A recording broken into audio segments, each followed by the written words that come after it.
Chapter 644 Ethan vs. Avon. Ethan spread his golden metallic wings, shielding Xianxia. Each feather in the wing resembled a well-made kunai. The wing spell was given to him by Harriet recently. She modified the spell when she was in Ar before meeting Ethan. Since the vampires were vulnerable to sun rays, she modified the wings to create golden rays similar to sun rays. He cast the spells to kill the mages who were bombarding him. That was his sole intention. But he was stunned when Duke Avon leaped back to the darkness, away from the golden rays. When you see a vampire, cast this spell and run away, Diana's words sounded in his head. Ethan creased his brows. The vampires were called the Night Rulers for a reason. According to Diana, who almost hunted the vampire kind to extinction in Ar, the vampires were extremely strong during the night. They harnessed power from the dark sky. So Harriet hunted them during the daytime when they were at their weakest. Coupled with Harriet's light flames, she was an absolute bane to the vampire kind. Duke Avon. Just stand down. We can find a way to cure you. Unlike Xianxia, Ethan did not underestimate Avon. Instead of fighting Avon head-to-head, Ethan tried to back away from Avon. After all, the golden wings would fade away after 10 minutes. Cure? Why do I need a cure? I've never been better, Duke Avon growled. I can see the spell wearing off.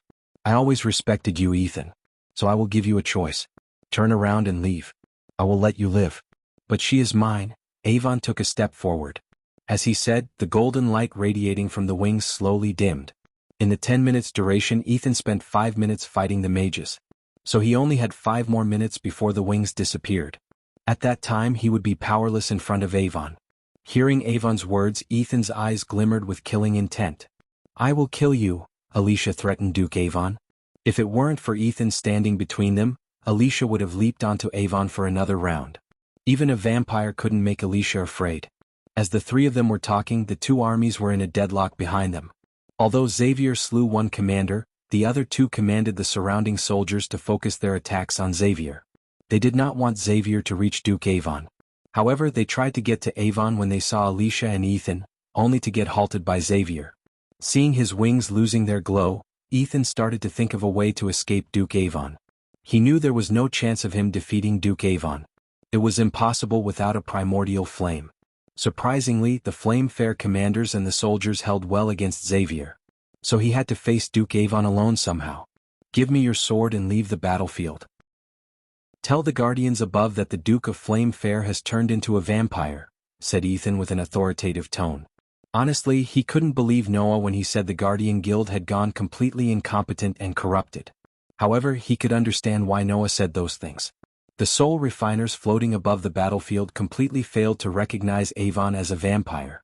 The dark robes, regeneration, and the way he avoided bright golden light should have at least made them wonder. Yet Ethan saw no interference from the Guardians. This chapter upload first at Novel Bin. Net. If you want to read more chapters, please visit Novel Next. To experience faster update speed. But in Guardian's defense, this was just another day at work for them. They had seen countless wars and this wasn't any special to them. Hence, they were just meditating in the sky rather than focusing on the battlefield. Uncle. Xianxia hesitated to leave Ethan with Avon. It's an order, Xianxia. Ethan's voice turned grave. He literally had no time to argue with Xianxia. The sooner she gets out of this place the better. At least if she informed the Guardians, they would do something about Avon. Slowly stepping back, Ethan grabbed Xianxia's sword forcefully. Finally, the golden wings lost enough light for Duke Avon to attack Ethan. Go! Ethan pushed away Xianxia and blocked Avon's hand with Xianxia's silver sword. Ethan's hand felt numb as he got pushed several steps back. Despite everything, Ethan was glad to fight Avon alone. If the Duke was with his commanders and soldiers, it would be exponentially hard to fight him. That was why Ethan decided to fight Avon until Xianxia informed the Guardians about Avon. When Xianxia finally decided to leave the battlefield, Avon dashed at Ethan. His kin underneath the dark hood burnt due to the golden light surrounding Ethan. Yet, it wasn't powerful enough to slow him down. To Avon's surprise, Ethan moved almost as fast as him. Caught off guard by Ethan's speed, Avon brought his arms in front of him intuitively.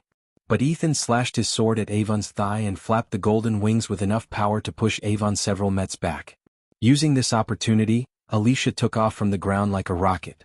However, Avon surprised Ethan by shooting a dark arrow out of his arm. The arrow penetrated Xianxia's leg and knocked her off from the sky.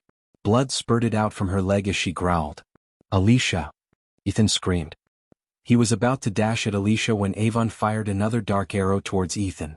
The dark arrow perfectly blended with the darkness. An oblivious man wouldn't be able to see the arrow at all. However, Ethan was no oblivious man. He swung his sword at lightning speed, cutting the dark arrow in halves. After cutting the arrow, Ethan threw the silver sword at Avon. He wanted to keep Avon as far as possible from Alicia. The sword soared through the air until it penetrated Avon's chest. The sword's one end was sticking out of Avon's back. Dark blood oozed out of the wound.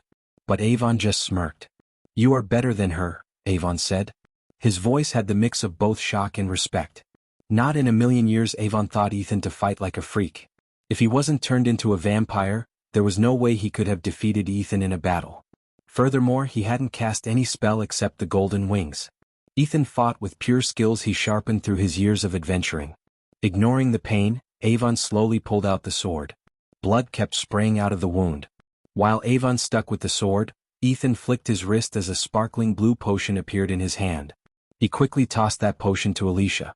"Take it," Ethan ordered Alicia. For a moment she looked at the potion blankly.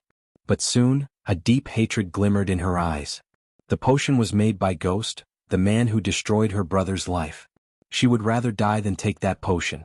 Her momentary hesitation was enough for Avon to completely pull out the sword. The wound closed up in a blink of an eye. "She is food." "You're not." Avon tossed the sword aside. Instead of attacking Ethan, Avon waited for the golden wings to completely fade away. The golden wings flickered and soon, it disappeared from Ethan's back. Once again, darkness fell over them. With no golden wings and swords, Ethan stood no chance against an elder vampire. The golden wings may have disappeared, but the spark of fight blazed in Ethan's eyes brighter than before. No matter the odds, Ethan wouldn't let Avon kill his daughter-in-law. As long as he draws breath, Avon had to go through him to get to Alicia. Ethan cracked his fists, preparing himself for a fight to the death. This chapter upload first at Novel Bin. Net. "Alicia, can you do me a favor?" asked Ethan. "Get out of here and tell Noah to turn me back to human soon." A tired smile escaped his mouth. Tears rolled out of Alicia's eyes. She looked over her shoulder to see her grandfather fighting almost 20 men at the same time. He was getting bombarded with spells and attacks. Before Alicia could answer Ethan, Avon disappeared and appeared in front of Ethan. Without giving any time for Ethan to react, Avon kicked Ethan in the abdomen. Ethan managed to block the kick using his hand. A glimmer of surprise emerged in Avon's eyes. Ignoring the pain in his chest, Ethan grabbed Avon's head and headbutted the vampire repeatedly. Ethan felt like he was hitting his head against a metal door. When Avon retaliated by headbutting Ethan back, Ethan's eyes blurred. He coughed up blood. But his blurriness only lasted for a moment. Avon grinned broadly. "You have exceeded my expectations, Ethan. Now I see how all your children turned out to be freaks of nature." The Duke's eyes turned predatory. "But enough of this little dance." Avon channeled his arch energy to his fists. A dark mist surrounded Avon's body as his strength shot through the roof. He wasn't planning to hold back anymore. Alicia felt the surrounding grow darker as the seconds ticked by. Her mind analyzed the dark area and estimated its range. 20 meters. Now that Avon had unleashed his power, it would be impossible for Ethan to defeat Avon. Avon grabbed Ethan by his neck, licked the blood oozing down from Ethan's forehead. The sweet taste of blood was nothing like he had ever tasted. Even the most expensive wines could not hold a torch against the taste of fresh blood. A devilish grin appeared on Avon's face. "Let him go!" Alicia screamed from behind. She dashed toward Avon, crushing Ghost's healing potion under her feet. However, Avon had no intention to waste his time anymore. He raised his hand, blasting Alicia with a beam of dark energy. Ethan on the other hand tried to free himself from Avon's clutch, but the vampire was simply far stronger than him. "You have no idea the mistake you're about to make." To Avon's surprise, Ethan smirked. There was not a single shred of fear in his eyes. "I am done making mistakes," Avon snickered. His fangs once again grew longer. Avon's fangs were just an inch away from Ethan's neck when a bright streak of lightning flashed across the area. The very next moment, a strong gust of wind blasted Avon, sending him flying for several meters. Hitting the ground, Ethan groaned in pain. He wondered what the heck just happened. Soon, a calm voice reverberated in the area. "Sorry for the delay in the shipment, Lord Ethan." As soon as Ethan heard the voice, a smile emerged on his face. "Ghost." Chapter 645 Killing another elder vampire. As he slowly descended from the sky, golden bolt of lightning crackled under Ghost's feet. The son Ethan lost had come to save his family once again. Despite what everyone told him about the Dark Lord, Ethan didn't believe his son was evil. He wanted to hug Ghost and tell him that he is his father. With a gentle smile on his face, Ethan looked up. Ghost's raven black hair had grown back to his neck length. The stubble beard gave him a charming look. As he descended, his black long coat fluttered in the wind. With his hands behind his back, Ghost calmly landed before him. "Lord Ethan," Michael extended his arm to Ethan. A glimmer of concern emerged in Ethan's eyes for a moment, but after remembering Ghost was the freaking Dark Lord, his mind calmed down. "Look out." Suddenly Ethan shouted, noticing Avon firing a dark arrow toward Ghost. Michael, however, remained calm. He caught the dark arrow before it could hit him without even turning back. The dark arrow trembled in his hand. Soon it shattered under his grasp. "Be careful. He is a vampire," said Ethan. Ethan saw no signs of fear on his son's face. Instead, he remained as calm as ever. Ghost reminded Ethan of Harriet. No matter the situation, the two of them remained calm. In Ethan's eyes, Ghost looked the same as Harriet. He even dressed in complete black and carried two swords on his back like his mother. In a blink of an eye, Avon dashed at Michael. To Ethan's shock, Ghost grabbed Avon by his neck. Just like when he caught the arrow, he didn't even turn around. "Arg!" Avon growled. He tried to escape from Ghost's clutch, but he couldn't. Lightning crackled around Michael's wrist, burning Avon's neck. Ethan's jaw dropped a few inches looking at the scene. The vampire who almost killed Alicia and him struggled like a weakling under his son's grasp. Finally, Michael turned his head to look Avon in the eyes. "You stole my shipment." Avon couldn't believe what he had just heard. With earth-shattering force, Michael took off from the ground.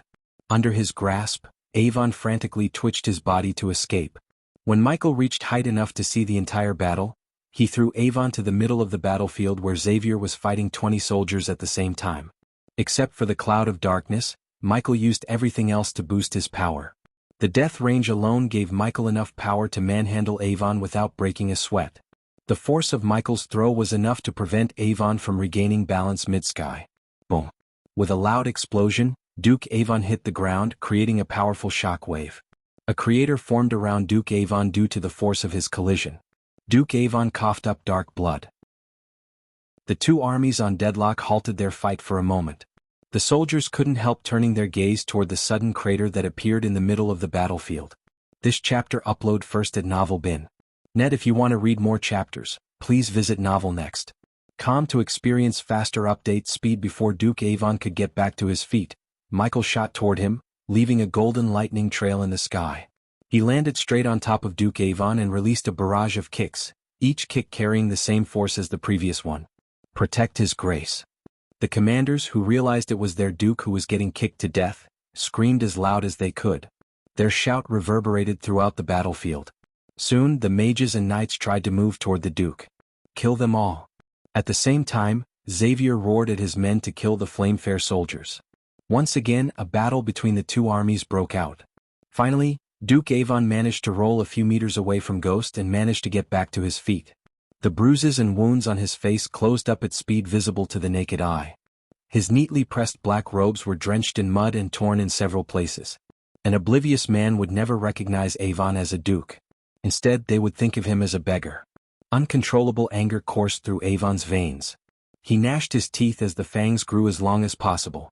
Unlike the energy radiation Avon sensed from Ethan and Alicia, the energy radiation of Ghost was on another level. Avon could tell his cultivation level was far inferior to his opponent's.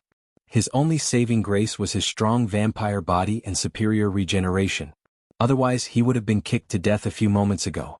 "Is that it?" snarled Avon. To Avon's astonishment, Ghost threw a green vial at his feet. The vial shattered, creating green mists around him. "You are not the first elder vampire I faced, Duke Avon," Michael's calm words startled Avon. His brain suddenly recalled everything he heard about what had transpired in the alchemy competition. Ghost and Noah fought and slain an elder vampire. At one point, even Saber mentioned something about Haken's creation rampaged at the alchemy tournament and ended up getting killed by two humans. For the first time, Avon's eyes glimmered with fear. But soon anger overshadowed his fear. Avon dashed at Ghost with enough speed to create a shock wave behind him. The bastard in front of him was a vampire slayer. He killed one of his kind. Although Avon did not know Hakan or the elder vampire he had created, Avon wanted to avenge both of them. Upon reaching Ghost, Avon punched the bastard with every bit of his strength. The impact of the punch pushed Avon several steps back. His hand felt numb as though he had hit a metal wall. Only then did Avon see the black shield in Ghost's hand. As a vampire, he was blessed with speed beyond a cultivator's limit. Yet, Avon completely failed to see when Ghost took out the black shield. Seeing their lord at a disadvantage, the nearby Flamefare soldiers ignored their opponents and charged toward Michael. Ring of Fire. Michael cast the spell in his mind as the bright crimson-red flame shot out from Michael in a perfect circle. Waves of fire pulsated in regular intervals. Those who were caught in the radius of the flame circle screamed. Their agonizing screams and the strong scent of burning flesh filled the air. Soon after a few seconds their screams stopped. Silence fell over them. Fortunately, Avon leaped into the air, escaping from the burning fire. Before his eyes, his men burnt to a crisp. Michael looked up at Avon. Countless tiny bolts of lightning crackled around his wrist, threatening to be unleashed at Avon.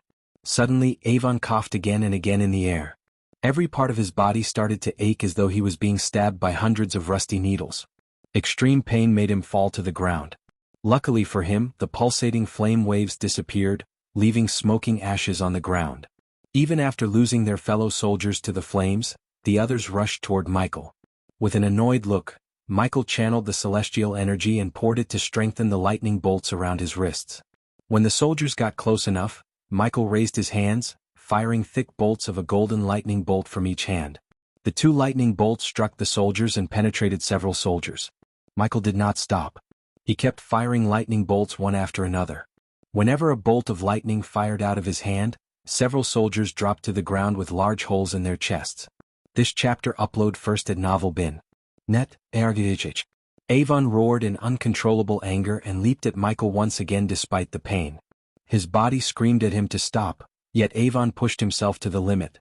The anti-vampire potion Michael brewed after getting Victor's blood sample, and the elder vampire's flesh sample was working better than Michael expected. This time Michael did not stay still.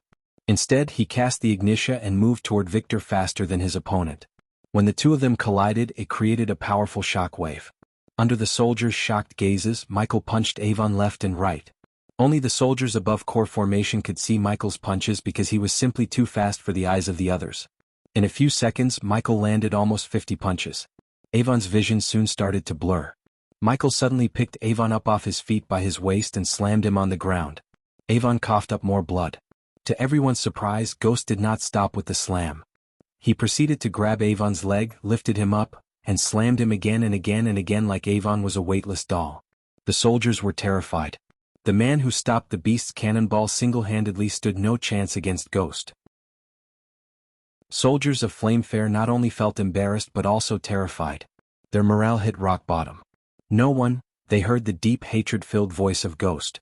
He slammed Avon on the ground, steals, another slam, from, again Michael slammed Avon, me. When Michael hit Avon against the ground this time, Avon almost lost consciousness. His bones had been broken by Ghost faster than his body could heal. The soldiers noticed Avon's legs and arms looking crooked. Just as they thought it was over, they saw Ghost stepping on Avon's throat. "Vampire or not, if you ever fuck with me I will end you." These were the last words Avon said before getting his head crushed with a single stomp. Blood and bloody brain matter scattered around. Avon's body frantically twitched for a few moments until it finally stopped.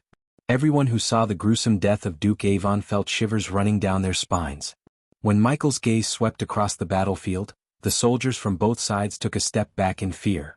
After the death of Duke Avon, the Flamefare soldiers lost their spark to fight. Honestly, they had no reason to fight. With no leader to lead them, it would be pointless for them to continue. Hence, one by one they let go of their weapons and dropped to their knees. Under their terrified eyes, Michael crouched down near the Duke and scooped up a sample using a vial. Compared to the elder vampire he and No fought, Duke Avon was a couple of times stronger. Michael wanted to further test the samples to improve his anti-vampire potions. This proved to be a fruitful thing for Michael. He not only managed to kill and make an example out of Avon but also leveled up. When he was about to turn around and leave, he heard Xavier's voice. "Stop. The novel will be updated first on this website. Come back and continue reading tomorrow, everyone. Chapter 646 Ghost Attack Xianxia. Michael halted his steps. Judging by the voice, Michael could tell it was the old man who valiantly faced 20 or so men at the same time. As Michael expected, when he turned around he saw the old man galloping towards Michael. The war between the two opposing armies completely stopped. The Flame Fair soldiers were on their knees, hoping Pentown and Ice Fair dukes would be merciful. Everyone stood far away from the ashen circle around Michael. His rings of flame torched everyone on its path, forming this circle. Except for the duke's body, everything was nothing but ash. Looking at Xavier moving toward his son, Ethan quickly recalled everything that happened between Ghost and Peter. He leaped into the air and landed beside Xavier with Xianxia. "Who are you?" the old man asked Michael. "I go by the name Ghost," Michael calmly answered the old man. To Michael's surprise, the old man's face twitched. A hint of shock and anger glimmered in his eyes. But the anger soon faded away from Xavier's eyes. "Do you know who I am?" asked Xavier. Michael noticed Alicia's cold gaze on him and Michael just chose to ignore her completely. "No idea," Michael shrugged. When the surrounding soldiers heard Michael, they frowned. How could Ghost say he doesn't know the demon and the sword master of Aragoth? It was preposterous. Everyone in the Elon continent knew Xavier Belafort. They immediately thought Ghost was being arrogant. However, the old man looked into Ghost's eyes, realizing the young man really have no idea about his identity. "I am Xavier Belafort," the old man introduced himself. "Belafort, huh?" The last name of Xianxia.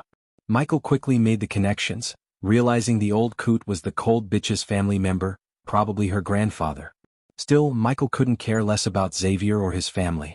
"You put my grandson in the Guardian Guild's crosshair," said Xavier. Michael couldn't tell whether the old man was making a statement or being furious about what he had done to Peter, Alicia's brother.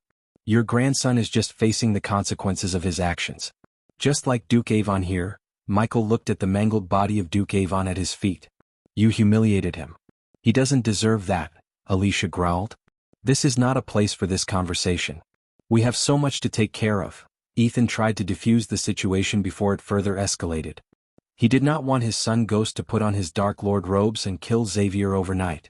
This chapter upload first at Novel Bin. Net. If you want to read more chapters, please visit Novel Next. To experience faster update speed. Michael did not respond to Xianxia. Instead he looked at Ethan. "Sorry for the delay in the shipment, Lord Ethan. It won't happen again." When he was about to leave the place, Xianxia stopped Michael again. "My grandfather didn't give you permission to leave." Ghost's lips curved upwards, forming an arrogant smirk. "I don't need your grandfather's permission to leave. I can leave whenever I want. This is a battlefield. Here the commanders of the armies hold the power.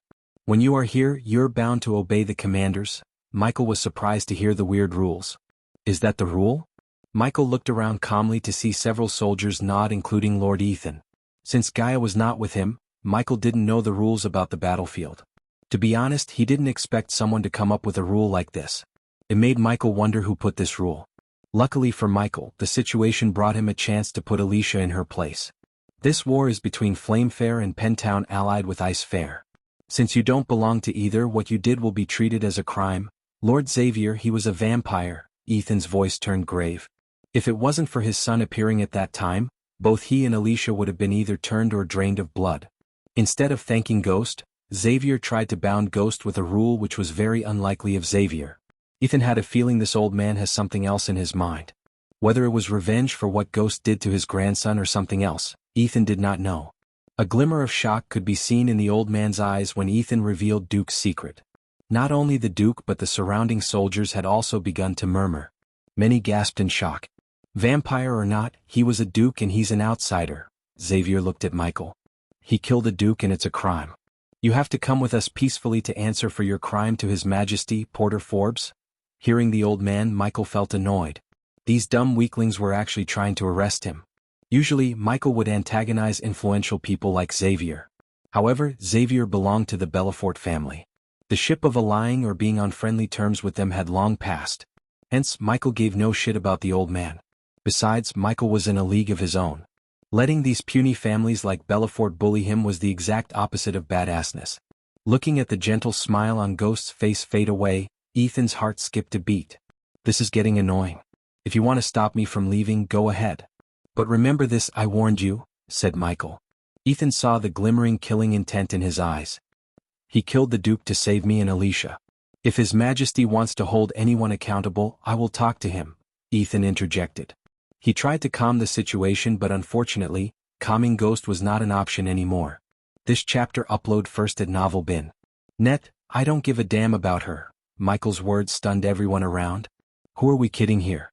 You want to get back at me for what I did to Peter? Michael turned his cold gaze from Ethan to Xavier.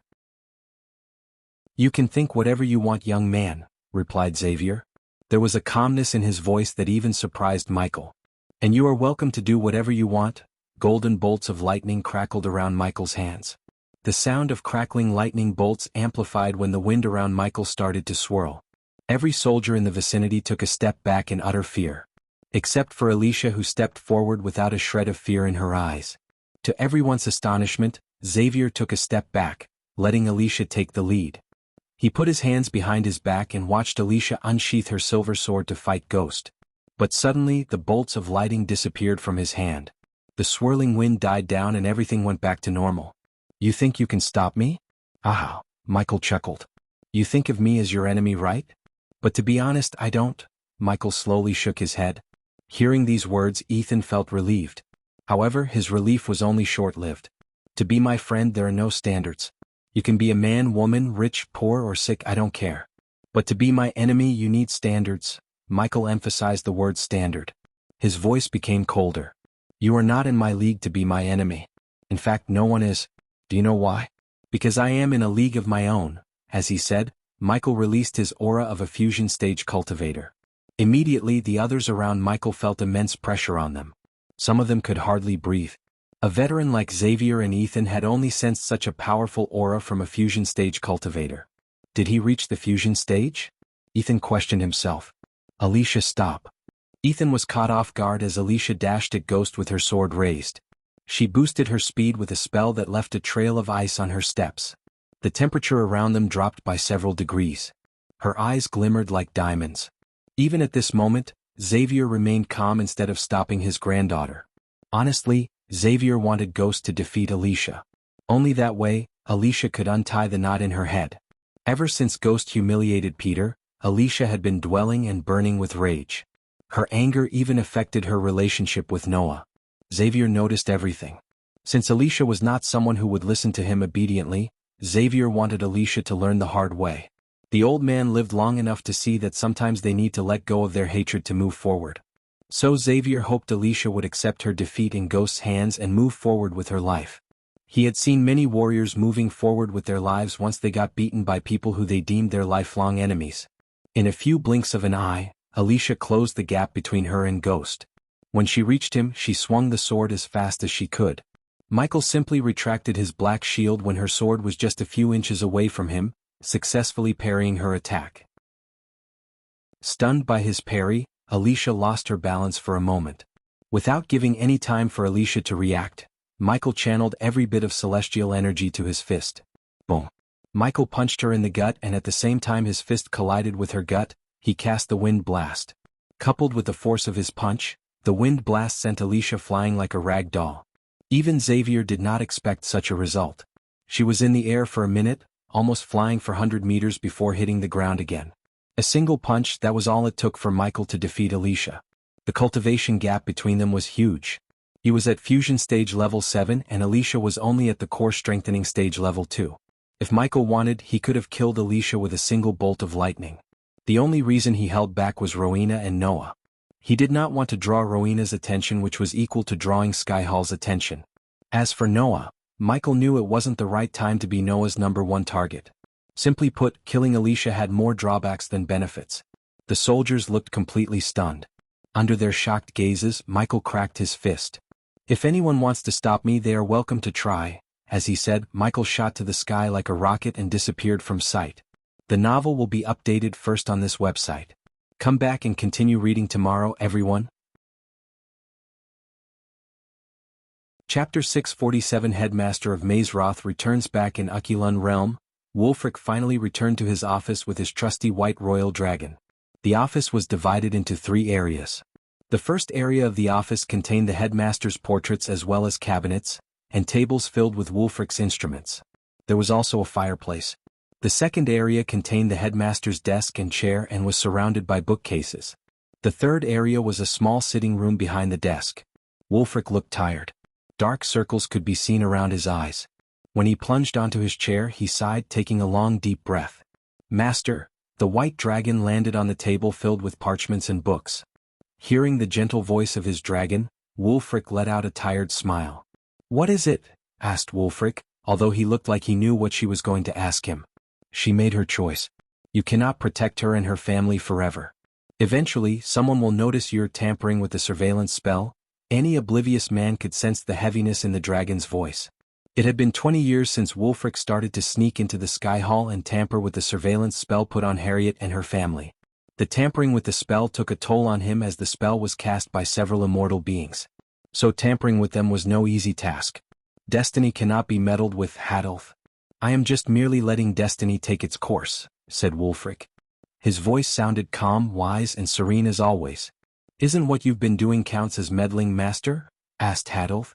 "I thought like that once, Hadith, and it cost the lives of millions. That was the price I paid to learn about my destiny." Hadolf was surprised to see the pain and grief in Wulfric's eyes. She had been with him for almost 5 centuries. In that time she had never seen Wulfric harm a life, not a single one. So she wondered what he was talking about. "Maybe something happened before I met him?" thought Hadolf. "His power is growing at a rate we have never expected, master," said Hadolf to change Wulfric's mind. "Good. It's time I meet him in person. Unless he chose not to come here again." Wulfric turned his gaze to the copper bowl filled with crystal clear water on the table. Gradually, a dark cloud turned the clear water into a dark sludge. He could hardly see a silhouette of a man through the dark sludge. "What about the other one?" asked Wulfric. "At this point in time he is much weaker than him. But Elder Galaniel seems to have something in mind." Elder Galaniel was the lady trying to enslave the god of light. Along with Devedin and Thorfinn, she planned to cast a forbidden spell on Noah when he was to step into his godhood. Although Hadolf felt Galaniel was planning something, the dragon didn't know what. After all, Galaniel might not be the strongest but the most cunning among the elders. Unlike the other elders, Galaniel lived among the mortals instead of in a pocket dimension. However, the mortals were oblivious to the fact they were living with the celestial being. She was a god walking the world. With a simple nod, Wulfric waved his hand as the black sludge slowly cleared. Eventually, when the black sludge completely disappeared, a bright light emerged from the bottom of the copper bowl. Luckily, the bright light was not as strong as the black sludge. Hence, Wulfric and Hadolf could see a young man dressed in white and a young woman in light blue robes walking through a lush valley. "There is a powerful source of energy in the pocket dimension," said Hadolf. "This chapter upload first at Novel Bin. Net, if you want to read more chapters, please visit Novel Next. Com to experience faster update speed." "Any dangers?" asked Wulfric. "Not any they cannot prevail against," answered Hadolf. "So they want Noah to grow stronger." Wulfric could sense Thorfinn's energy signature from the pocket dimension. A powerful energy source like the one in the pocket dimension would have at least several immortal beings protecting. But there were no such protectors in the pocket dimension.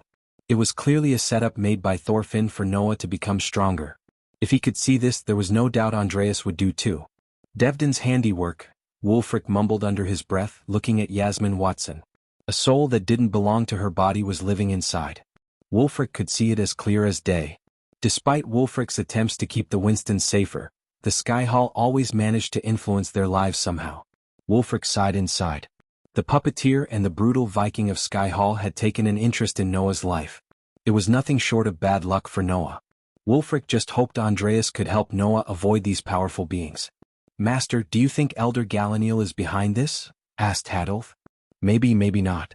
But it's up to Andreas and Noah to navigate through the upcoming storm." As much as Wulfric liked to warn Andreas, he simply couldn't. A simple mistake on his part would put everyone he was trying to protect in danger. "How long you're planning to protect them from the Sky Hall, Master?" asked Hadolf. Ever since Diana chose to protect her son, it was Wulfric who prevented the Sky Hall from hunting her down. After they sent Diana's child Dean to the prison Earth, Sky Hall ordered Diana to live and die as Diana. Otherwise they would not only kill her but also kill her entire family except Noah. True to their word, they put on a curse that halted Harriet's cultivation. Despite the curse, Wulfric saw Harriet hunt down several cultivators stronger than her. The curse was still in her soul, yet she was somehow getting stronger. Only if the Sky Hall had noticed this through their surveillance spell, they would have taken the entire family and tortured them to know how Harriet was evading the curse to get stronger. Until they all escaped the Sky Hall's grasp. I remember the Sky Hall used to care for mortals, protect the world and ensure its prosperity, Wulfric sighed. What changed, Master? Lady Xianxia. She came close to controlling the one thing that shouldn't be controlled. Time. Wulfric wasn't even born when Xianxia built an array that enabled her to travel through time. Until then she ruled the Sky Hall and protected the mortals. The golden age of Sky Hall and for the mortals. Under her rule, immortals appeared like stars in the evening sky among mortals. But every good thing had to come to an end. The golden age came to an end in the form of the time-traveling array. Whatever Xianxia saw in the future completely drove her to madness. The prophecy that changed the world forever was born when she returned from the future. The name Dark Lord came into existence. You've never told me what happened to Lady Xianxia's friends? The founders of Mazeroth, asked Hadolf. No one knows. The texts, books, scripts all talk about Lady Xianxia but not the others. Other than their specialization and they found Mazeroth together, we don't know anything else about the others. When it comes to Lady Xianxia and her friends, Andreas knew more than him. It wouldn't be an understatement to say Andreas was crazy about the founders of Mazeroth.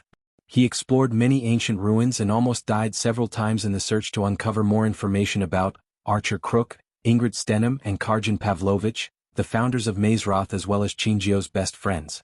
Master, do you think they are still alive? This chapter upload first at Novel Bin. Net Wulfric was surprised by Hadolf's question. To be honest, he himself wondered the same. Even Sky Hall's secret library had no answer about their status. Many believed Xianxia ascended to Angel's Realm while some believed she was injured by the Dark Lord when she traveled to the future and died. However, no one really knew what had really happened to Xianxia. But Wulfric really doubted Xianxia would have let the Sky Hall run amok if she was alive. They're not here. I know that for sure. If they were here, this world wouldn't have been in such a mess. Hours passed in a blink of an eye. Finally, Wulfric focused on all the parchments on his table. In his pursuit to safeguard his disciple Harriet, he neglected his duties as headmaster of Mazeroth. He read the parchments one by one. After reading a bunch, he learned about everything that had transpired in his absence. Master, look. While he was reading Kayla Martin's letter, Wulfric heard Hadolf's voice. She came flying to him carrying a golden parchment under her claws. What is it? It's from the Holy Maiden. Wulfric placed the letter on the table and grabbed the parchment in Haldeth's hands. The parchment was cold as ice. When he opened the parchment, he saw a request written by Rowena in beautiful handwriting. The handwriting put a smile on Wulfric's face. Just like her mother? What does it say, Master? Asked Hadolf. She was curious to see what was on the letter after seeing Wulfric's smile. There is a rule in place when a holy maiden reaches the fusion stage. She needs to undergo the curricular of Mazeroth as a student in disguise. Hadolf nodded. It seems like she doesn't want to come to Mazeroth as a student. So she wants me to reject her admission. That little demon, Wulfric chuckled. Can you actually reject the Holy Maiden, Master? Hadolf was surprised. Yes, but I want. This might be a perfect opportunity for Rowena to meet her little brother. Since Rowena would come to Mazeroth in disguise and Sky Hall didn't know the Dark Lord was actually a student of Mazeroth, Wulfric thought it would be a perfect situation for a family reunion. As a Holy Maiden, Rowena was required to be proficient in all specializations. So she would be a student in each specialization for a year. It would be hard not to meet the alchemist who beat the hell out of someone from the warrior house. Simply put, she was destined to meet her little brother. Are you planning to do something, Master? A wry smile merged on Hadolf's face. She moved closer to Wulfric with a doubtful look. I have no reason to reject her. I think fate is planning to let her and her brother meet. I am not going to stand in their way, but Master, what if the Sky Hall learns the truth about him? Instead of an answer, Wulfric just smiled. The novel will be updated first on this website. Come back and continue reading tomorrow, everyone. Chapter 648, The Vampire Death Squad. A few hours before Duke Avon's death, before going to the outside world, Avon wanted to relax a bit. He made his way to the empty rooms in the corridor. When he twisted the golden knob, he was welcomed by a cozy yet empty room. Except for the antique brown sofa set and the fireplace, the room had nothing. He entered the door, closing the door behind him. Above the fireplace there was a lamp. He pulled the lamp as the scenery transformed. In a blink of an eye, the cozy room changed into a cozy tavern. As he appeared in the tavern through teleportation, clapping hands, an amazing but unknown sense welcomed him. It was near impossible to see what was outside the tavern through the large, stained glass windows. One thing was sure, suppose anyone stood outside, they would hear a lot of beer glasses clinking. The bartender, who was a man with a handlebar mustache and thick sideburns, was a little preoccupied behind the bar but still managed to welcome Duke Avon with a wink. Duke Avon looked around the tavern in awe. Marble pillars supported the upper floor and the lights attached to them. The walls were loaded with hundreds of memorabilia, all signed and most likely donated by customers. These memorabilia mostly included skulls, heads of various animals and pelts. For an exclusive vampire tavern, it was completely packed. Several long tables were occupied by happy, excited groups of vampires. Some were dancing on the table, while others cheered them on by clapping and yelling. The other, smaller tables were also occupied by vampires who were probably starting to reach the point of having drunk too much, though nobody seemed to mind. Even most of the stools at the bar were occupied. Avon heard about the tavern from Trista. Supposedly, this was where the vampires get together to blow off steam and do some interesting stuff. These were her words. To be honest, the tavern looked no different than any tavern in Flamefair. Though something about this palace made Avon feel at home, feel comfortable. Perhaps he was with his fellow vampires or just the sweet scent of fresh blood brewed by the bartender. On the outside, the vampires looked no different than mortals. However, some of the vampires automatically drew Avon's attention. One of them was a big burly man with a long beard and mane-like brown hair. He stood at least 7 feet, the tallest one in the tavern. He had a gigantic axe on his back and he was practicing his aim by throwing little axes onto a wall. H. The man acknowledged Avon with a single nod and what sounded like a beastly growl. In stark contrast to the big burly man, a thin short figure with a receded forehead sat in the corner alone. He was feasting on a bloody steak that somehow didn't look like normal meat of any kind. Instead of forks and knives, he was eating them with his hands. Blood and sauces spurted out. Unlike the big burly man, he didn't do anything when he saw Avon. That was for the best, Avon thought, and moved on. Next, he saw a sturdy muscular man sharpening his red dagger. He wore a loose shirt that revealed his hairy yet chiseled chest. His eyes were calm, but there was something predatory about his eyes. With just a thick mustache, he looked extremely domineering. The final figure who caught Avon's eyes was an alluring blonde young woman. She was perfect to the point Avon couldn't remember meeting someone as beautiful as this woman. Her hourglass figure coupled with the dark thick lipstick would make anyone's heart skip a beat. Such a marvelous beauty. When she saw Avon staring at her without blinking an eye, she let out a seductive smile. Eventually, after so much gawking, Avon made his way to the bar counter. "Duke Avon, I presume?" the bartender said in a thick intimidating voice. In the flesh, Avon took off the dark hood covering his face because he saw no need to hide his face among them. "If I may, don't go with the hard liquor just yet." The bartender pointed at the bubbling red liquid inside a glass barrel. It was blood, not animal blood but pure mortal blood. This chapter upload first at Novel Bin. Net. If you want to read more chapters, please visit Novel Next. To experience faster update speed, I am Donovan and this, the bartender pulled down a lever, pouring fresh beer into a large mug. "Is on the house." Avon grinned, taking the mug, raising it, and emptying the beer down his throat. Avon stunned Donovan by emptying the beer in one gulp. "You're not bad for a noble duke." Donovan poured a mug of beer himself before pouring another one for Duke Avon. "So how does it feel to be a, how do the mortals call us, vampires?" "Pretty powerful," Avon chuckled. Despite it being just beer he drank, he was feeling kinda drunk. The beer was brewed for the vampires and Duke Avon's body still hadn't completed changing yet. So just a mug of beer made Avon drunk. That had never happened before. As minutes passed by, Avon and Donovan went from strangers to buddies. Eventually the topic turned to the vampires who stood out in the crowd. "So Donovan, I saw some dash, they are the Death Squad." Before even Avon could finish his question, Donovan answered his question. Avon's face was void of any expression. "Death Squad." Avon slightly tilted his head. "Think of them as elite assassins with a special set of skills. Take him for example." Donovan pointed at the big burly man who was still throwing axes to the wall. "That's Bear. He's anything but finesse. He opts for brutal, butchering his target switch-axe style. When you make a statement or an example, that's your man." Afterward, Donovan pointed at the skinny man butchering the steaks with his yellow teeth. "He's Snake. He likes to keep to himself. Not a great conversationalist but a great killer. Like his name suggests, he poisons his targets. Mortal believes once you hit the fusion stage you're immune to poisoning. Snake over there begged to differ. This chapter upload first at Novel Bin. Neatest Donovan mentioned, the people do believe that once a cultivator reaches the fusion stage, they would become immune to all poisons. However, that wasn't entirely true. Although a fusion stage cultivator would be immune to most poisons, there were several poisons that were powerful enough to kill them. They were extremely rare to get as they tend to be here in the vilest and most dangerous places. Avon expected Donovan to describe either the man sharpening his dagger or the angelic woman next. To his surprise, Donovan pointed at a duo of young vampires drinking and laughing at a table a couple of meters away from him. These two did not stand out in the crowd at all. As far as Avon could tell, except for their races, they looked pretty normal. One was a dwarf with all the typical dwarven features such as a long beard, a big pot belly and messy long hair. The one sitting next to him was a typical elf with striking golden hair and a perfect jaw structure. The dwarf is Grey Wolf and the other is White Wolf. Don't let their looks fool you. When it comes to killing, their abilities are second to none. They specialized in making a high-profile assassination look like a street crime.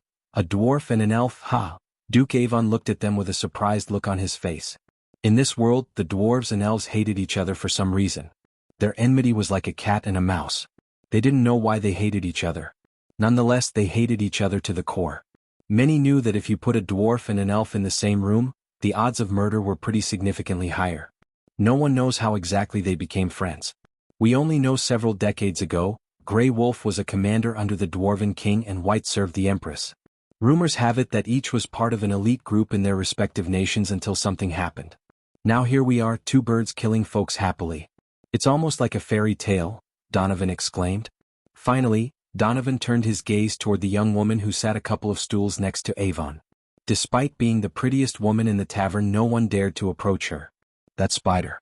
She was born to an elven father and a human mother. Hated her elven dad, and loathed her mother and authority. Ran away from home at 14. She spent her next couple of decades under the tutelage of Elder Lenora. But that's a story for another time. Spider lures her marks in the most old-fashioned of ways with her beauty. When they least expect it, she unleashes the fury like a woman scorned.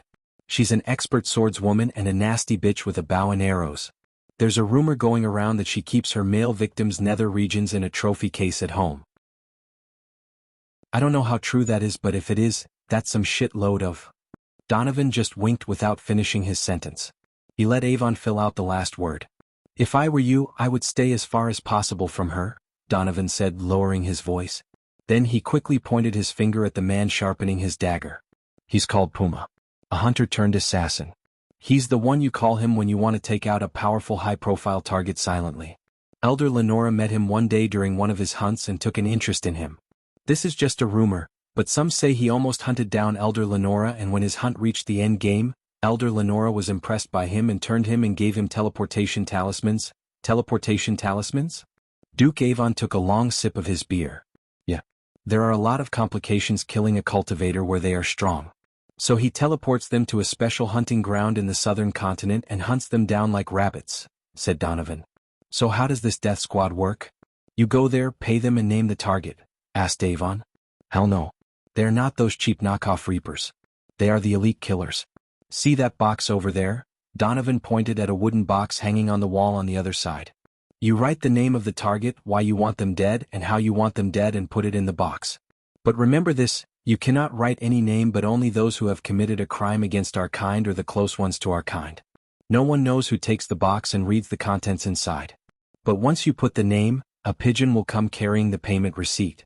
You pay them by putting all your gold coins in a space ring and giving it to the pigeons. Once that's done, your target will be dead within a week. After the payment has been made, there's no stopping. Chapter 649, How Michael Became Ghost Eye. Almost 20 years ago on Earth, the Browning Street was emptier than usual due to all the riots in the nearby city. Buildings on the weather side of the Browning Street looked worn out, as though they would collapse any second. It had been a couple of decades since a building got new paint. The paved stone streets were all broken and messed up. As a result, the streets had more puddles than gray stones. Due to the high crime rate in this part of the city, the street was void of any taxis or crowds. Except for a couple of junkies in the dark alley, there was no one. Despite the afternoon time, The Browning Street looked gloomy because of the dark storm clouds above. The lines of buildings on either side were built to put as many people as possible within. Thus, the architecture looked like buildings made of matchboxes, no style and no class. They were built to reduce the slum population. In one of those buildings, painted with white but now turned gray, a man wearing a fedora looked down the street from the 20th floor. The man was way out of place as he wore a black tuxedo, Oxford shoes, a black tie and a fedora hat. He was neither too young nor too old, probably mid-30s or early 40s. His stubble beard and hazel eyes gave him a friendly charm to any strangers to trust him. He looked at the street below where an old man was lying in a pool of blood. His arms and legs looked crooked as his head was mangled by hitting the ground with such force. Another one down, the man wearing the fedora smiled. He took out a notebook from his inner coat pocket and crossed a name off the list with a pencil. After putting the notebook and the pencil inside, he turned around and left the balcony. Silence fell over the Browning Street. Even up to this moment, no one had seen the dead body lying in the street. The junkies hiding in the dark alley were busy snorting white powder. This chapter upload first at Novel Bin. Net. If you want to read more chapters, please visit Novel Next. To experience faster update speed. Eventually, the man climbed down all the 20 stairs to the ground level. He threw one last look at the dead body before disappearing into one of the dark alleys. To an oblivious man, the man fell from his balcony and died. But only a few knew that it was an assassination. The dead man was a CEO of a pharmaceutical company who was living in the Browning Street until he could leave the country. He committed various frauds and pissed off too many powerful people. When these powerful people want a certain someone to disappear, they would call a shadow organization known as the Underworld. It was a glorified name for a society full of criminals, assassins and drug kingpins. Since the CEO had his own special force people guarding him in what he thought was a safe house, the Underworld put their best to work. Spectre. He was the deadliest assassin in the world. Once someone ends up on Spectre's hit list, no one can save them, not even the most powerful law enforcement. After killing his target, Spectre calmly walked down the dark alleys.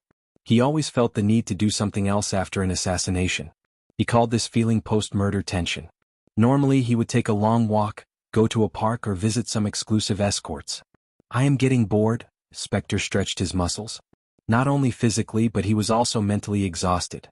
When he took out his first target he was 15 years old. It had been 30 years since he entered the assassination business. The spark of killing people once he had slowly dimmed out. But he knew very well that there was no retirement for an assassin like him. There would be always more people who need killing, and the clients always liked to work with the best. The Underworld was not a place he could go and sign out his retirement. The second best assassin could always try to end him so they could become the number one. The best way he could come up with was getting a disciple, a murdering protege, or a group of prodigies, train them and let them do his work. That way Spectre could sit back and enjoy his life a bit. He would be 40 next month and it would take at least a decade for him to train someone. Unfortunately, there wasn't a place to get prodigies with murdering brains. He wanted someone young, someone who didn't fear the strong, and someone who would be willing to kill without blinking an eye. As he was pondering about his future, he heard a commotion nearby. His ears twitched. Usually, Spectre wouldn't poke his nose into where it doesn't belong. But for some reason he felt curious. What the heck? Spectre shrugged and followed the sound of the commotion. After taking several steps, he reached a corner. He peeked around the corner, standing in the darkness to see a group of men beating the life out of a young kid.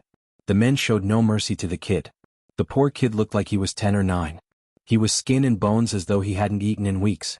Little twat asking for more than he deserves. What did we tell you about taking this route, huh? This chapter upload first at Novel Bin. Net. The men yelled at the kid without taking a break from kicking the kid. But despite their beating, the kid didn't cry. Instead, he curled into a ball, covering his face and abdomen as though he was used to getting beaten. If we see you in this route again, I will choose one of those little bitches and put the product in their bellies. Got it? A bald, burly man with a body full of tattoos spat on the kid. If Spectre wanted, he could beat the crap out of the 3 of them in a few minutes. Normally, he would have because it was a good outlet for post-murder tension. Even if Spectre killed them, no one would bat an eye. What? Because they all had a black mamba tattooed on their necks. As a dweller of the underworld, Spectre knew every criminal organization there is. This particular gang specialized in drug and weapons trafficking. As far as law enforcement considered, these guys did not exist. They had no passport, no identity card, or any bank accounts in their names. Suppose Spectre killed them, The gang would clear the body and evidence for him because the last thing they would do was seek the help of the police. However, Spectre did not do such a thing. Instead, his focus was on the little kid on the ground. After such a beating, a grown man would cry, let alone a 9-year-old kid. At first, Spectre thought the kid had lost consciousness, but he was proven wrong when the kid uncurled himself, crawled towards a dumpster and got to his feet using the dumpster as support. His ragged clothes were torn and had countless holes. When he finally got back to his feet, Spectre saw the boy throw out blood due to the beating. "What are you holding in your hands?" Spectre saw the kid holding something inside his shirt. Even when he was getting kicked like a human football, the kid curled into a ball, protecting something. To Spectre's surprise, it was a piece of bread. The kid wiped off the blood running down his mouth and finally stopped throwing out blood. For a moment, Spectre lost his interest in the kid. It looked like a typical orphan stealing bread from the wrong place. Thousands of kids died of hunger each year. There was nothing Spectre could do or nothing he would do. As far as he was concerned, these kids were born to suffer. When he was about to turn and leave, Spectre saw something that made him frown. Instead of running away, the kid went to the doorstep and spat on the door. "One day I am going to kill every single one of you," the kid spat at their doorsteps. Spectre's mind played a trick on him by creating a dark cloud around the kid for a moment. As a killer, Spectre could tell the difference between a born killer and a temper tantrum-throwing kid. That kid wasn't being angry.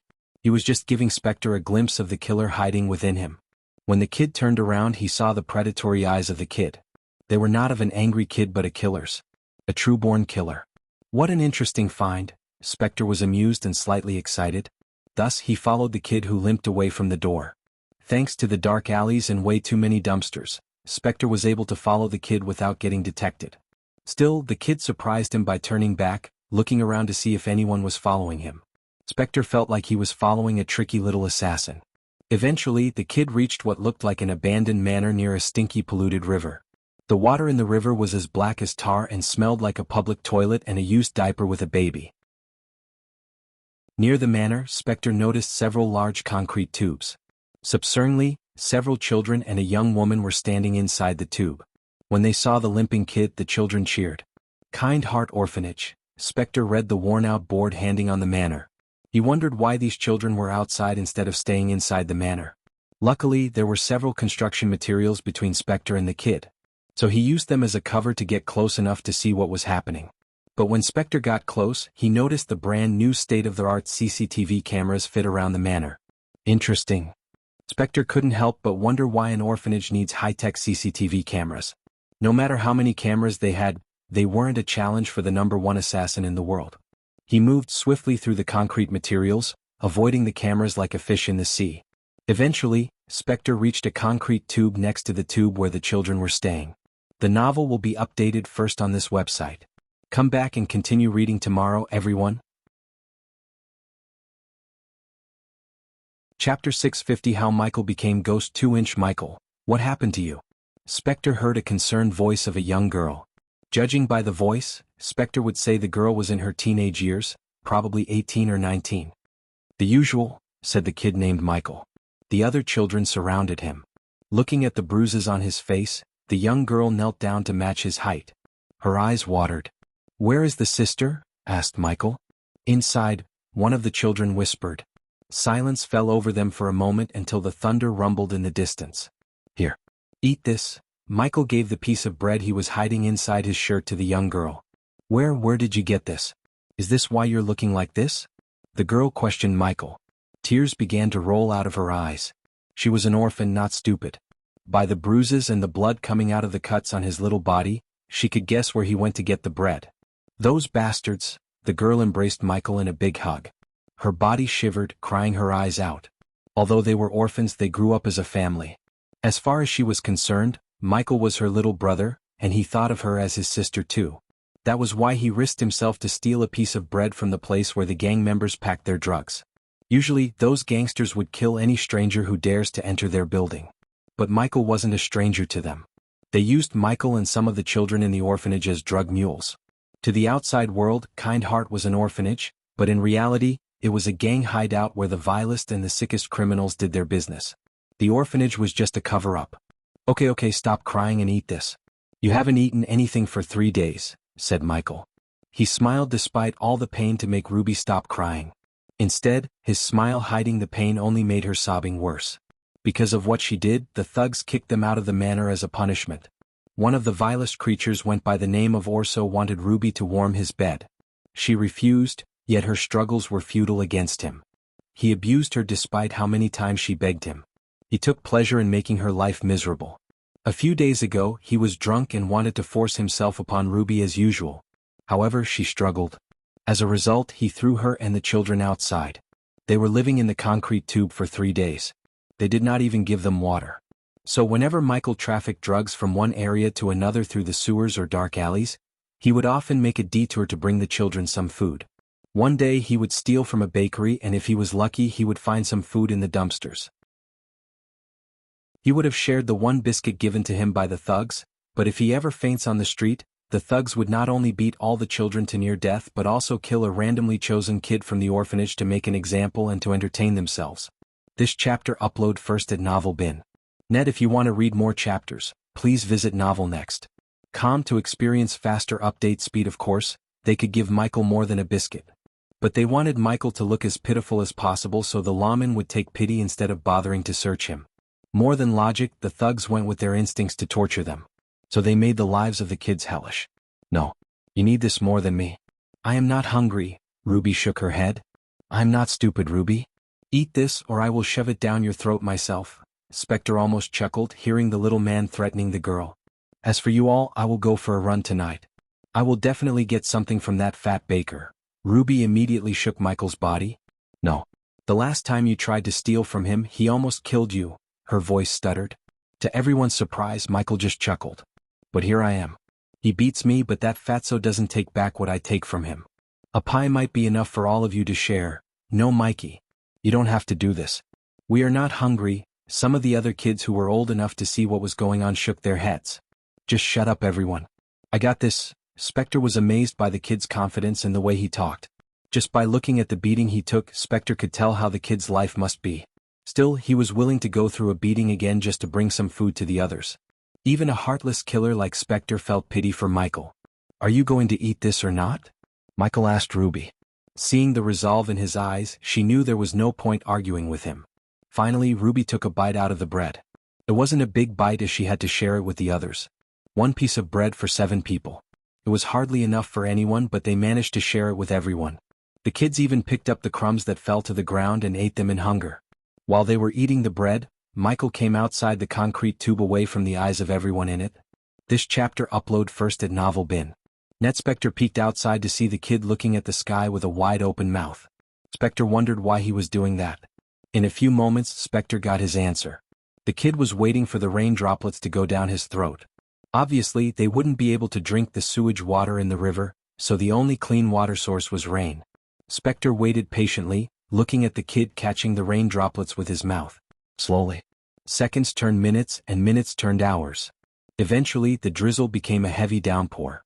Even Spectre, who wore clothes from head to toe, shivered in the cold. So it wasn't a surprising image to see the children shivering in the concrete tube. They only had each other to get some body warmth. At this moment, everyone closed their eyes, having dreams and nightmares except 2, Michael and Spectre. The latter's eyes were fixed on Michael. As an assassin, Spectre had excellent eyesight even in the dark. He could see the kid sharpening a rusty knife. Spectre didn't know where Michael managed to get the knife, but that wasn't the point. He was more curious why the kid was sharpening the knife this late in the night. What are you up to, kid? Said Spectre. He watched Michael like a hawk. Eventually he saw Michael crawl out of the concrete tube. He looked at the manor until the last light in a room snuffed out. After darkness completely surrounded the manor, Spectre saw Michael hasting to the manor. Despite the bruises and lack of nutrition, Spectre saw Michael run and parkour over the concrete materials like an expert runner. It was as though the darkness had boosted the kid's power and healed his wounds.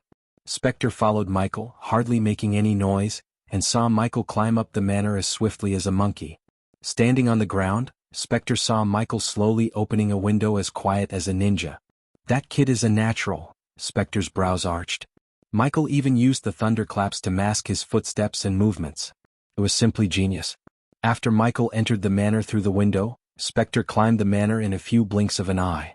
He slowly followed the footsteps of Michael into the mansion.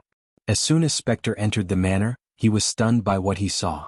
A spacious hall filled with wooden boxes containing high-grade weapons and armor. They had enough weapons to arm a small militia. Every single weapon was military grade worth millions. To Spectre's surprise, there were not as many guards as there should have been. Crouching on one of the ceiling beams way above the wooden crates, Spectre managed to locate Michael and the single guard snoring. Like the other thugs who beat up Michael, the guard snoring also had several tattoos on his body, including the black mamba on his neck. He was a big bald guy with a huge belly who could crush a scrawny kid like Michael with his one arm. Judging by the empty glass liquor bottle around the big thug, Spectre could tell unless a grenade went off near him, nothing could wake up the big guy. Michael slowly crouched to the big thug from behind, as quiet as a mouse. Something told Spectre that Michael had done this before. Juror. Suddenly the big man growled, swatting the mosquito on his cheek. Michael halted his steps, hid behind one of the crates and waited for a few minutes to confirm the big thug was still asleep. A few minutes later he resumed his steps toward the big thug. Currently there was at least 5 meters distance between Michael and the big thug. Spectre curiously stared at the scene unfolding.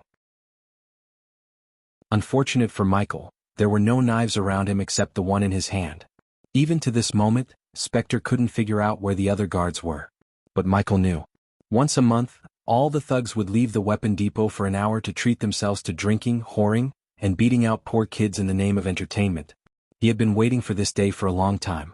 Finally, it was time to make Rubus' life a little bit better. The closer Michael got to the thug, the more Spectre felt excited. Anticipation was killing him. He couldn't wait to see what Michael was capable of. If Michael really did manage to kill the thug, Spectre wanted to know what comes after the killing. The answer to his question was just a few meters away from Michael and the thug. A large pipe big enough to fit the thug ran from the manor to the river outside. Whenever there was heavy rain, the city would open up the floodgates. Once that happens, the flood would sweep anything in its path to the ocean. Looking at the large pipe and the polythene bag Michael picked up from one of the crates, Spectre figured out the little kid's plan. The novel will be updated first on this website. Come back and continue reading tomorrow, everyone. Chapter 651 How Michael Became Ghost II. Step by step, Michael moved toward the thug, making as little noise as possible. He held the rusty knife in one hand, and a polythene bag used to contain a pistol in the other. When Michael was just a meter away from the thug, he halted his steps, looked around and took a deep breath, calming himself down. He slowly stood up to match the thug's height. Slowly he walked toward the thug before plunging the dagger into the thug's throat as fast as he could. Despite his scrawny figure, his strength surprised Spectre. It wasn't easy for a kid like him to penetrate the thug's thick skin with a rusty knife. But Michael made it look so simple and easy. As soon as the rusty knife entered the thug's throat, he growled. Blood spurted out from the wound, but before it could spray over the table and the floor, Michael put the polythene bag around the thug's head. The thug violently struggled. Due to his drunk state, the thug wasn't as strong as he would normally be. Michael wrapped his thin hand around the thug's neck, siding the rusty knife from one end to another. When Michael's knife reached the larynx, his rusty knife met resistance. As an assassin who slit countless throats, Spectre knew how hard it is to actually kill someone by cutting human throats. It wasn't as easy as the movies showed them to be. Son of. The thug tried to turn his head, grabbing Michael by his neck. However, Michael began to stab the thug's eyes. The thug squirmed, frantically shivering. After stabbing the thug's eye through the polythene bag, Michael immediately followed up by stabbing the thug's throat right in the center. The blood loss, coupled with Michael's surprisingly strong grasp, made the thug slowly lose consciousness. To Spectre's surprise, Michael did not stop stabbing the thug. He ensured the thug stood no chance of surviving or fighting back. But finally, the thug fell to the ground with the chair. In a blink of an eye, Michael got on top of the fat thug. He plunged the rusty knife through the thug's chin, making sure he didn't yell or scream. Eventually, after so many stabs and much struggle, Michael rolled down the thug's body to the ground. His little chest rose and fell repeatedly. The polythene bag around the thug's head ensured blood from forming a puddle on the ground. Taking a few minutes of rest on the ground, Michael pulled himself to his feet. This is what you get for hurting Ruby. Michael kicked the thug right between his legs to vent the remaining anger in his heart.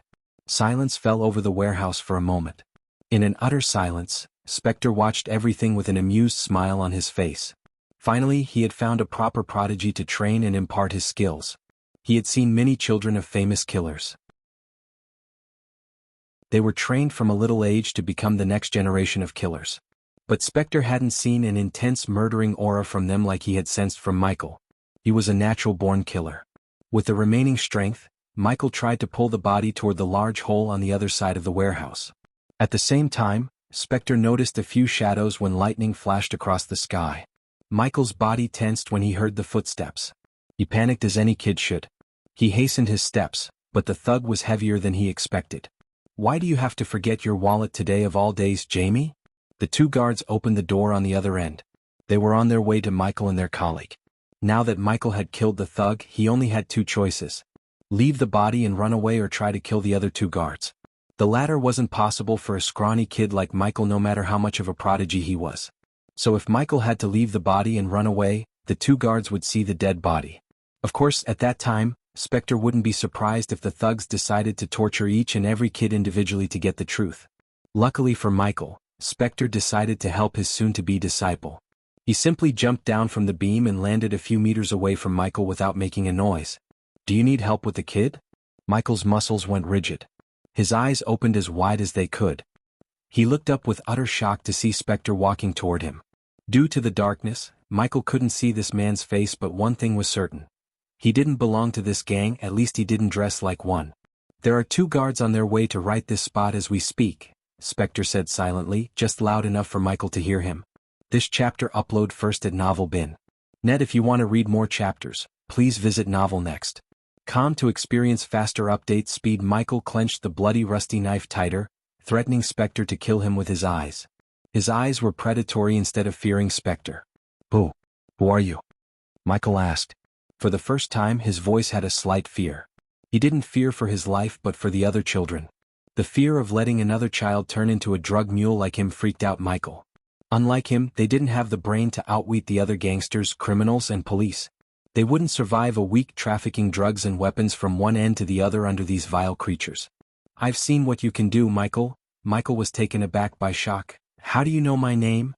"You followed me." Michael realized why he felt like he was being followed this afternoon.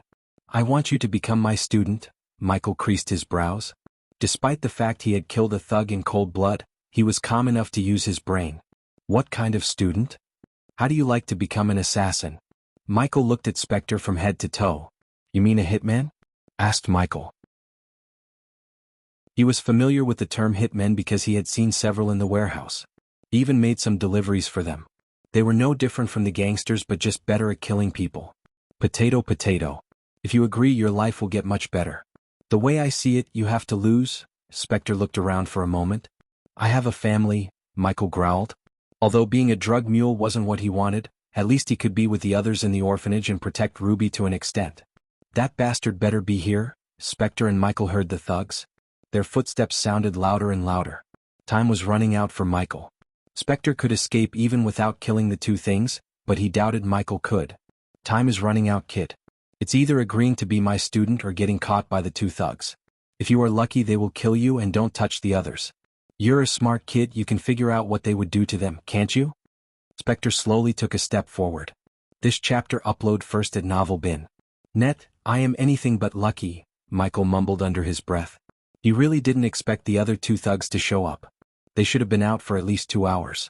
A single variant fucked up his plan. "How can I trust you?" "You can't. But you have no choice either." "Tick-tock, little guy." "Tick-tock," Spectre slowly said. The thugs got closer to the point Michael could see their shadows. Only a few crates stood between him and the two thugs. "Promise me you will put the others in a real orphanage far away from here, and I will do whatever you want. You got yourself a deal?" Spectre extended his hand to shake Michael's hand. For a moment, Michael looked confused as the man seemed like wanting to shake his bloody hand. With a long deep breath, Michael shook his hand. Just like how Spectre recognized Michael as a killer, Michael also had this weird feeling about the man before him. He had been dealing with murderous criminals his whole life, and none of them radiated such an intense killing aura. Michael felt like he had shaken the hands of an ultimate predator. "Or so, where the fuck are you?"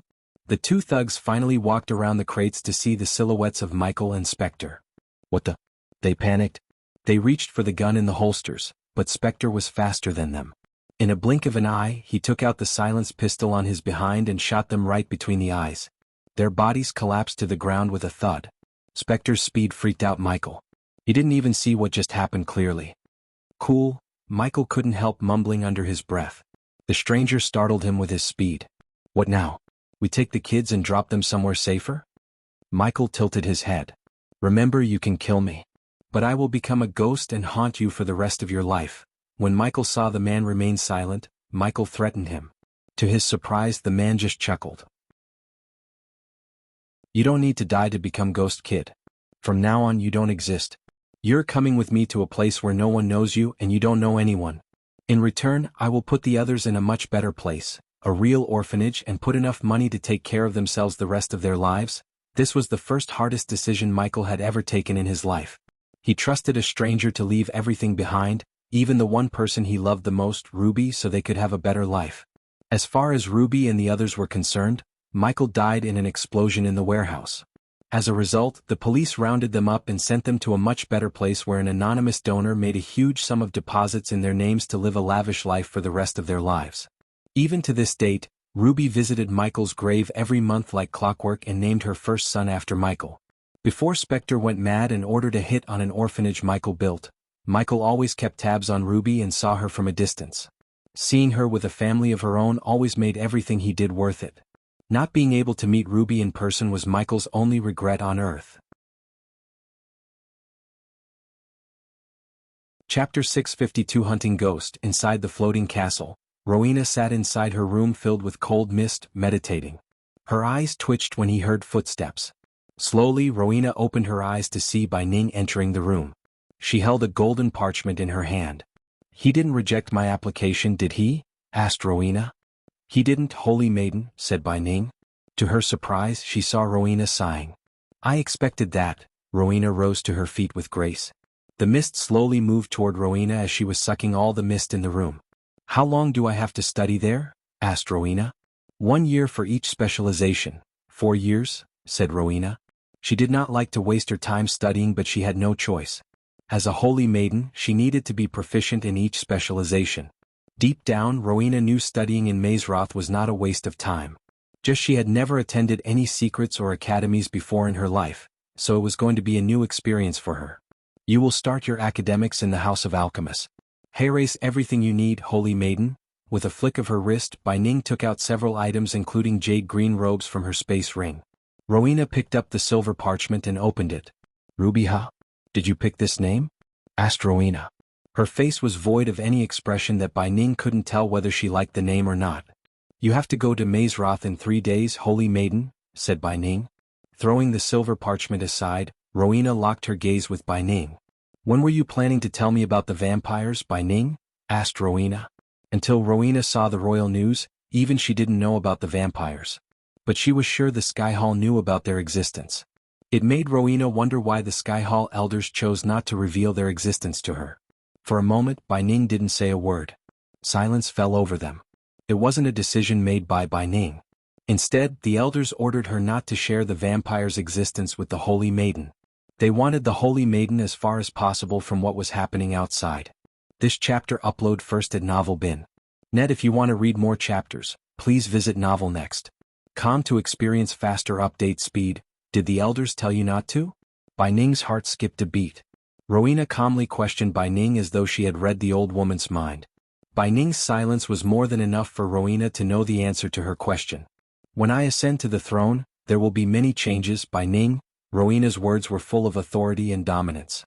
Although Rowena was chosen to be the Holy Maiden, she would get her full power and authority over the elders only after she ascended to the throne. To take that throne, she needed to reach the immortal stage. Until then, she would only be the Holy Maiden in the name. My father almost died fighting an elder vampire. Did you know that? Rowena questioned the old woman again. The old woman has been with her since she was little. However, lately she had started to have so many secrets. To be more precise, Bai Ning was ordered to keep things from her. Rowena hated secrecy, especially from people who were close to her. What Rowena hated most was she had to learn what had transpired on the battlefield from Andrews. Until Andrews told her what had happened, she didn't know her father almost died fighting an elder vampire. She may haven't fought one yet, but she heard how powerful an elder vampire could be. You've been keeping so many secrets lately, Bai Ning? Rowena's eyes turned predatory. The cold emanated from her body, creating a thin crystal layer on Bai Ning. I may not have all the powers but I can still kill you. Bai Ning took a step back in utter fear. No matter how much resources they poured into swaying her to their side, she always prioritized her family. For Rowena there was nothing more valuable than family. So when something endangers her family, she would bring the wrath of the Holy Maiden upon them against the Elder's wish. As much as she loved her family, she also valued what was wrong and what was right. Otherwise, she would have gone to kill Ghost the moment she learned what he did to Andrews in the tournament. Just like Noah, Rowena also blamed Andrews and felt grateful to Ghost for not killing Andrews when he could have easily. To be honest, Rowena coldly yelled at Andrews for not involving her in his love matter. She could have easily convinced Catherine's father as the Holy Maiden. Who would dare to go against the wish of a Holy Maiden? No one. Simply put, Rowena would go to any length to protect her family and keep them safe. This made the entire Sky Hall fear Rowena and did their best to keep everything about Harriet from Rowena. As a result, every time Bai Ning thought about Rowena learning the truth about her family and what the Sky Hall did to them, she would break into a sweat in fear. When Rowena turned around, Bai Ning sighed in relief. It felt as if a mountain of pressure had been lifted off her shoulder. Ghost, Rowena thought of Michael. She felt grateful to him. This wasn't the first time he had saved her family. First he saved her sister. Then he saved her mother on the same day from an assassination. Finally, he had saved her father from an elder vampire. Her eyes lost the cold murderous intent and showed a tinge of gentleness. She wanted to meet him. Luckily, Mazeroth had given her a perfect chance to meet him. Back in Eve's castle, Michael was cuddling Gaia on the bed. Since the winter would begin in a few days, the night was cold enough for him to light the fireplace and purchase a thick blanket from the system store. After upgrading the system, purchasing an ancient ice core and earning a ton of badass points by killing an elder vampire, he took a break from all the chaos and decided to spend some quality time with Gaia. In 4 days they would have to return to Mazeroth where they cannot sleep like this. So Michael hit the bed early with Gaia and slept cuddling her tight. After learning the truth about Vidora's kind, Nightmare decided to stay with Vidora so they won't feel alone. The night was calm and peaceful. The only sound that resonated in the room was the firework crackling under the flames and Gaia's soft groans whenever he hugged her tighter. Under the thick blanket, Michael wore nothing but his black sweatpants. Everything was so peaceful and calm until a bright glow appeared above Michael's bed out of nowhere. Michael's eyes abruptly opened. To his suspicion, Gaia wasn't beside him anymore. Instead, all he could see were tall trees. The dried tree leaves crumbled under his breath. He slowly picked himself off the ground and tried to see where he was and how he got there. He looked up at the moonless sky. Then he looked around but didn't move. As far as his eyes could see, there was nothing but trees. It was obvious he was in a forest. But it wasn't a rainforest with a sea of trees and thick foliage. Rather, the forest was a temperate coniferous forest. Yellowish dried leaves blanketed the ground. Judging by the lack of arch energy in the atmosphere, Michael guessed he was somewhere in the southern continent. Which led him to another question: how did he end up here? It seemed to him someone had teleported him because one moment he was in R and the other, he was in another continent. But how? That was the question in his mind. This chapter upload first at Novel Bin. Net suddenly, the sound of someone whistling echoed through the forest. This is where the hunters become the hunted. Following the whistle, a calm thick voice sounded in Michael's head. The voice appeared to come from every direction, which confused Michael. However, whoever teleported him didn't have an idea that Michael could still use arch energy in the southern continent. As a result, he was able to locate the intruder with his environmental map. To get the full story, Michael pretended to be powerless. It would be unwise to show his true power before learning why he was here and how the man teleported him here. The last time Michael checked, no one except the system could teleport someone into the southern continent.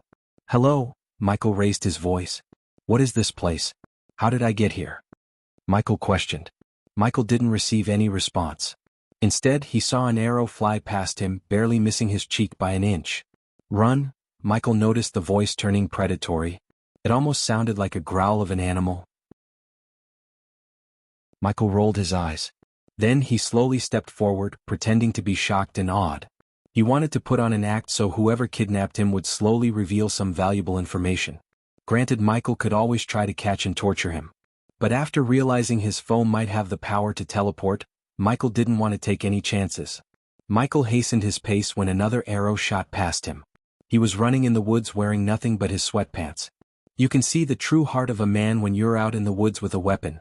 As soon as these words resonated in the forest, a sword dropped from a tree, landing a meter away from Michael. Michael entertained the one who thought hunting him by picking up the sword. The moment Michael picked the silver sword from the ground, an arrow shot straight toward Michael's head. With a single swing of his sword, Michael cut the arrow in half. Hunting is part of a cycle of life that repeats, the man said. Michael used his X-ray vision while running to locate several traps. All of them were used by hunters. Michael avoided every single trap in the arrows. A worthy prey after a long time, the man who was hunting Michael exclaimed. To track prey you must first know it as you would a brother. Am I right, Ghost? Asked the man. Chapter 653 Puma, the hunter using the X-ray vision. Michael noticed several traps on his way. One of the traps was connected to a large log above. Once he trips the wire, it would bring down the log in an arc, knocking down the poor soul. To get more information from this hunter, Michael needed to get out of his sight. His mind quickly formed a plan. He slowed down, letting the hunter get a bit close. When the hunter was directly behind him, Michael threw the sword, slashing the trip wire. As soon as the sword cut the wire, a large log came down, swinging. With his superior agility, Michael jumped on the log at the speed of a lightning flash and leaped away from its trajectory. The log traveled swinging in the air. For a moment, the hunter's sight moved from Michael. Michael heard a rustling sound.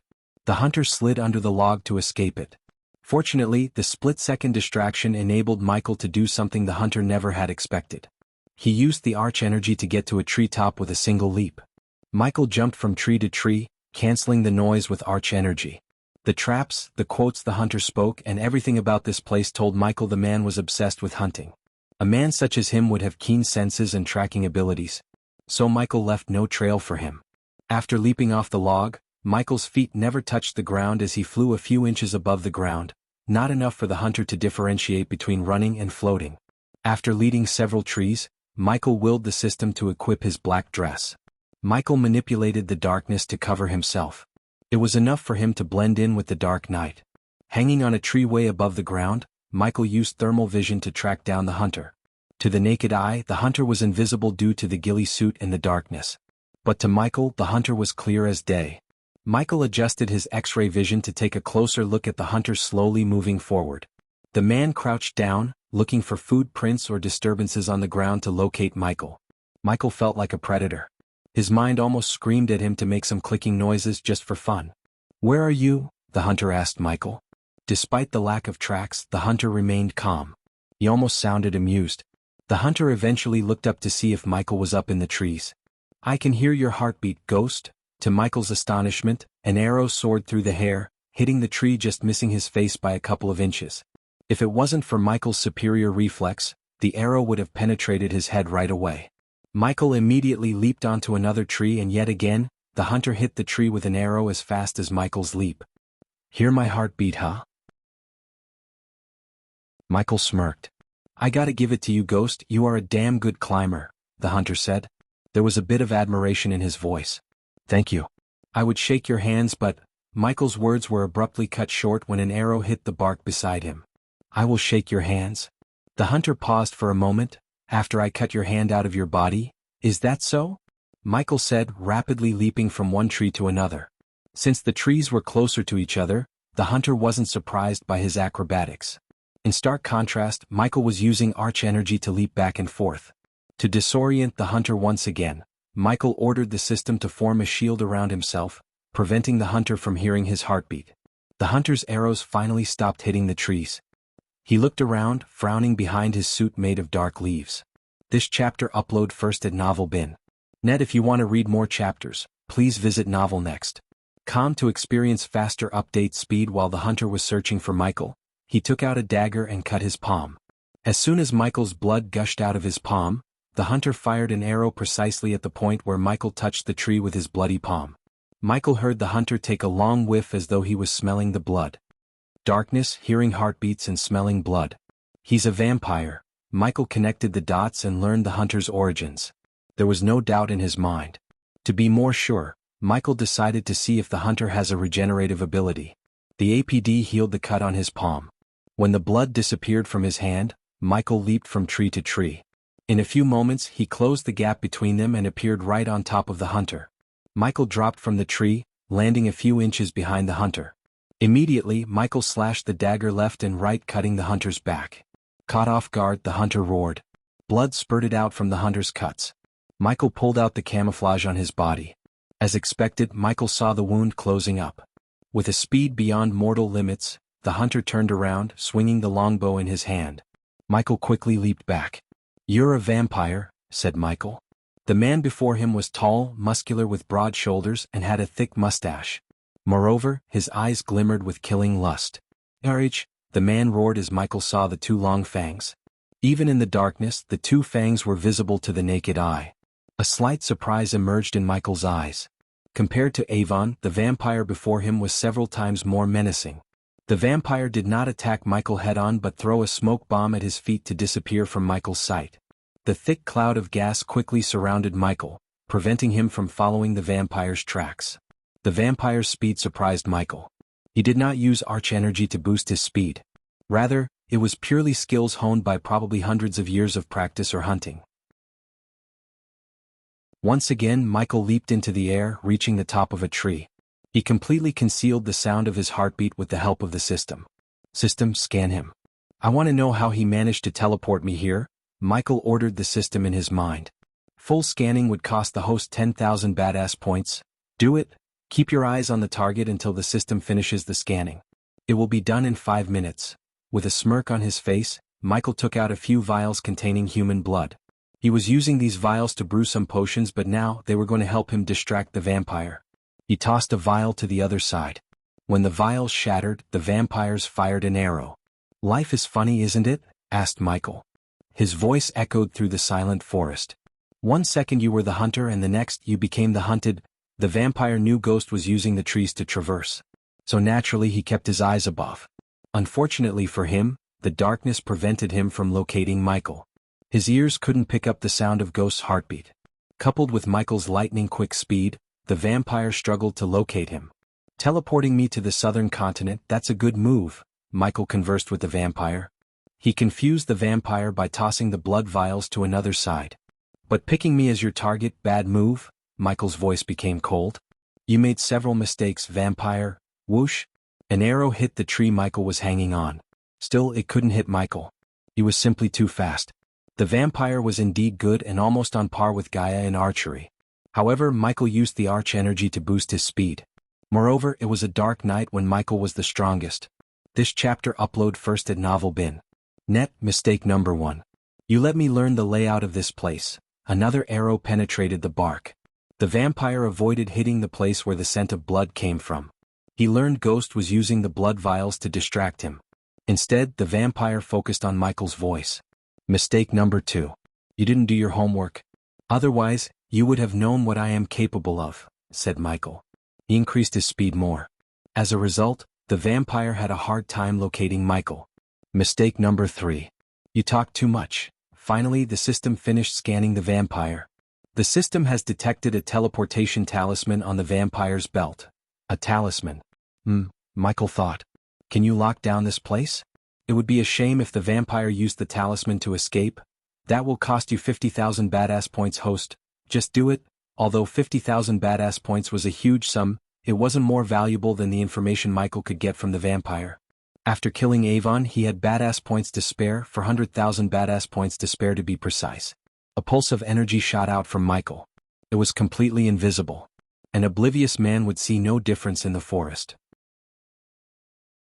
Even the vampire had no idea that Michael destroyed his escape plan. Finally, Michael stopped leaping from tree to tree like a monkey and jumped down. The vampire immediately jumped backward. But to this moment, there was no fear in the vampire's eyes. Instead, Michael only saw excitement. It had been so long since I hunted something worthy, the vampire calmly said. Before we do this, what should I call you? Asked Michael. The two of them had approximately 10 meters of distance between them. At this moment, neither of them made any sudden movements. Usually, I want to indulge my prey by saying my name. But you are different. You earned the right to know my name. I go by the name Puma. Let me guess, Cougar sounded crappy, so you went with Puma? Michael ridiculed the vampire without a shred of fear in his eyes. This lack of fear made Puma's blood boil in excitement. He couldn't wait to bring out the fear on Ghost's face.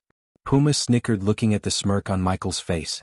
I will let you have your amusement before I rip off that head of yours, Puma dropped the bow in his hand and slowly unsheathed the red dagger from the sheath dangling on his waist. He licked the dagger menacingly. "Let's dance," said Michael. Chapter 654 Serpent Mega's Bane. Since Michael threw the sword to cut the trap wire, he didn't have a weapon in his hand. But no weapon, no problem for Michael. The vampire dashed at Michael with speed beyond any mortal's limits. Michael sensed no arch energy around Puma's body. It seemed like only the talisman was using arch energy somehow to teleport. Other than the talisman, Puma had nothing that capitalized on the arch energy. Instead, Puma used pure skill honed by years of training to fight Michael. Puma closed the gap between them in a blink of an eye. He swung the dagger left and right with deadly precision. Although his movements weren't fancy or had much technique, they were deadly and moreover, fast. A single misstep and the dagger would cut Michael's neck. Ding! The dagger met the shield that suddenly appeared over Michael's wrist. Sparks flew around them. Michael used the shield to block and parry Puma's attack. For a few moments, Puma viciously struck the shield left and right. He naturally aimed for Michael's neck, eyes, and gut, but Michael blocked all the attacks with the black shield. The sound of metal clashing echoed through the silent forest. While fighting Puma, Michael did not forget about the traps on the ground. He navigated through the traps without triggering any. After blocking several attacks, Michael swung the shield, parrying Puma. The force of Michael's move made Puma stumble. Michael followed the successful parry with a vicious punch to Puma's gut. Caught off guard, Puma immediately tried to block Michael's punch. However, he was too late. Michael's punch sent Puma several steps backward. Using the opportunity, Michael leaped into the air, swinging his body to land a 540 kick on Puma's head. In the mid-air, Michael boosted his speed with arch energy. As a result, Puma couldn't see Michael's leg until he felt a sharp pain in his head. A tooth flew out of Puma's mouth. He wiped off the blood from the corner of his mouth. Despite the pain, Puma grinned from ear to ear. Michael did not slow down. He pressed his advantage by barraging Puma with rapid punches. Vicious punches and kicks overwhelmed Puma. Michael swung his shield, knocking back Puma a few meters back.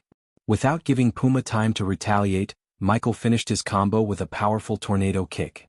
The moment Michael feet his Puma's head, Puma felt like he was hit by a hammer. His legs trembled.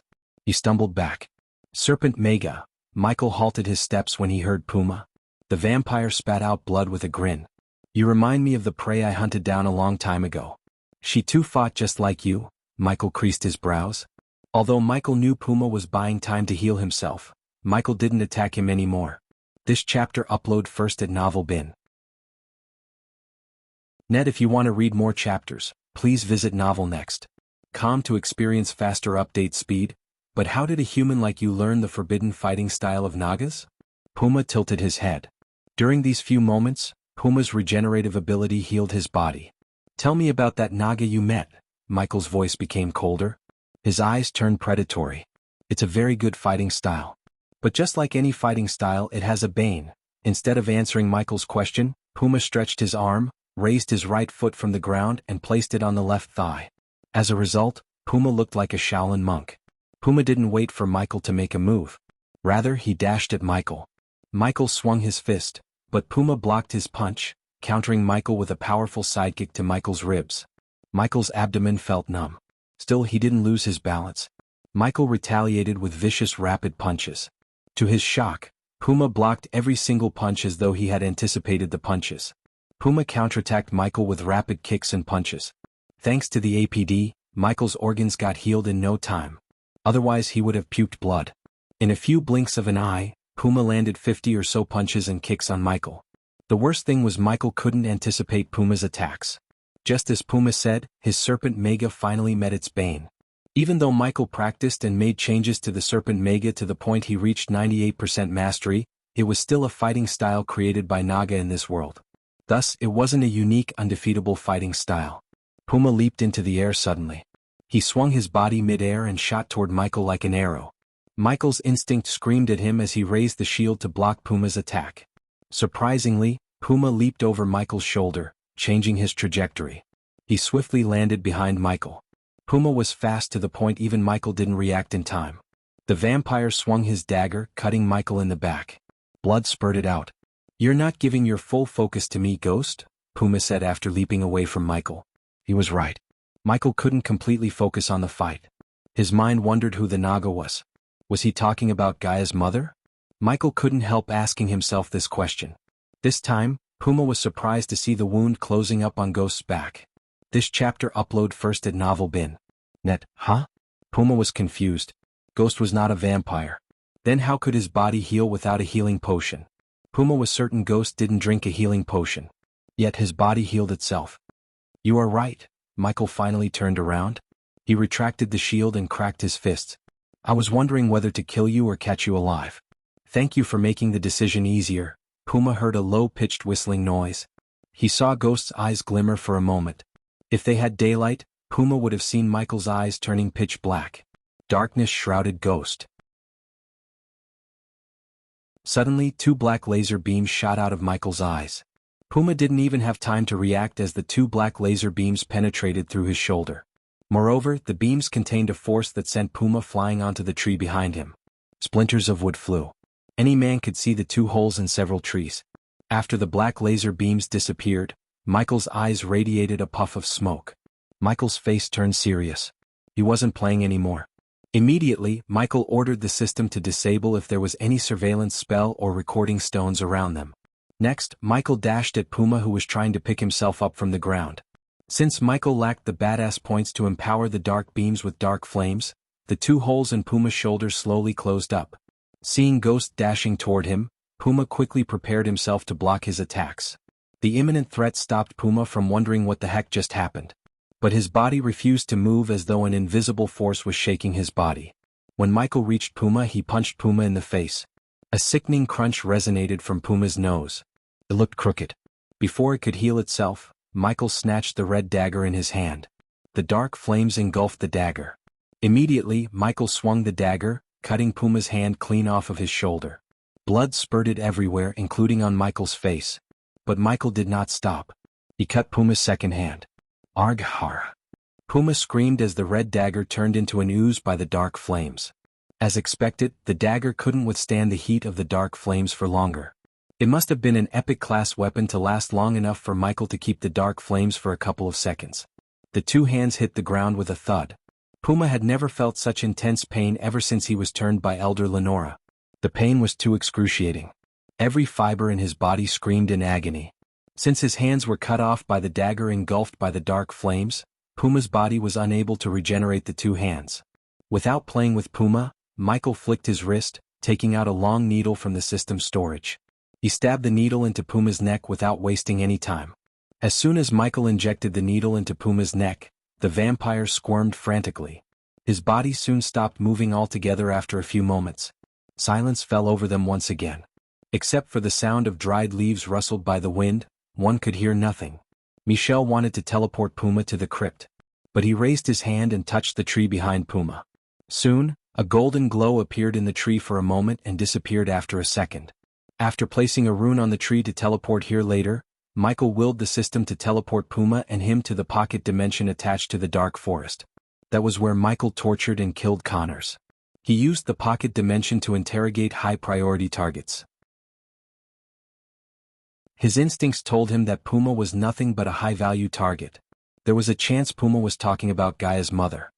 He recalled Gaia telling him that the serpent Mega was taught to her by her mother and only their bloodline knew this fighting technique. If Puma really had met Gaia's mother, he might know something that could help them figure out where Gaia's mother is and, more importantly, what made her fake her own death and disappear. In a blink of an eye, the scenery around Michael changed. Puma was still unconscious.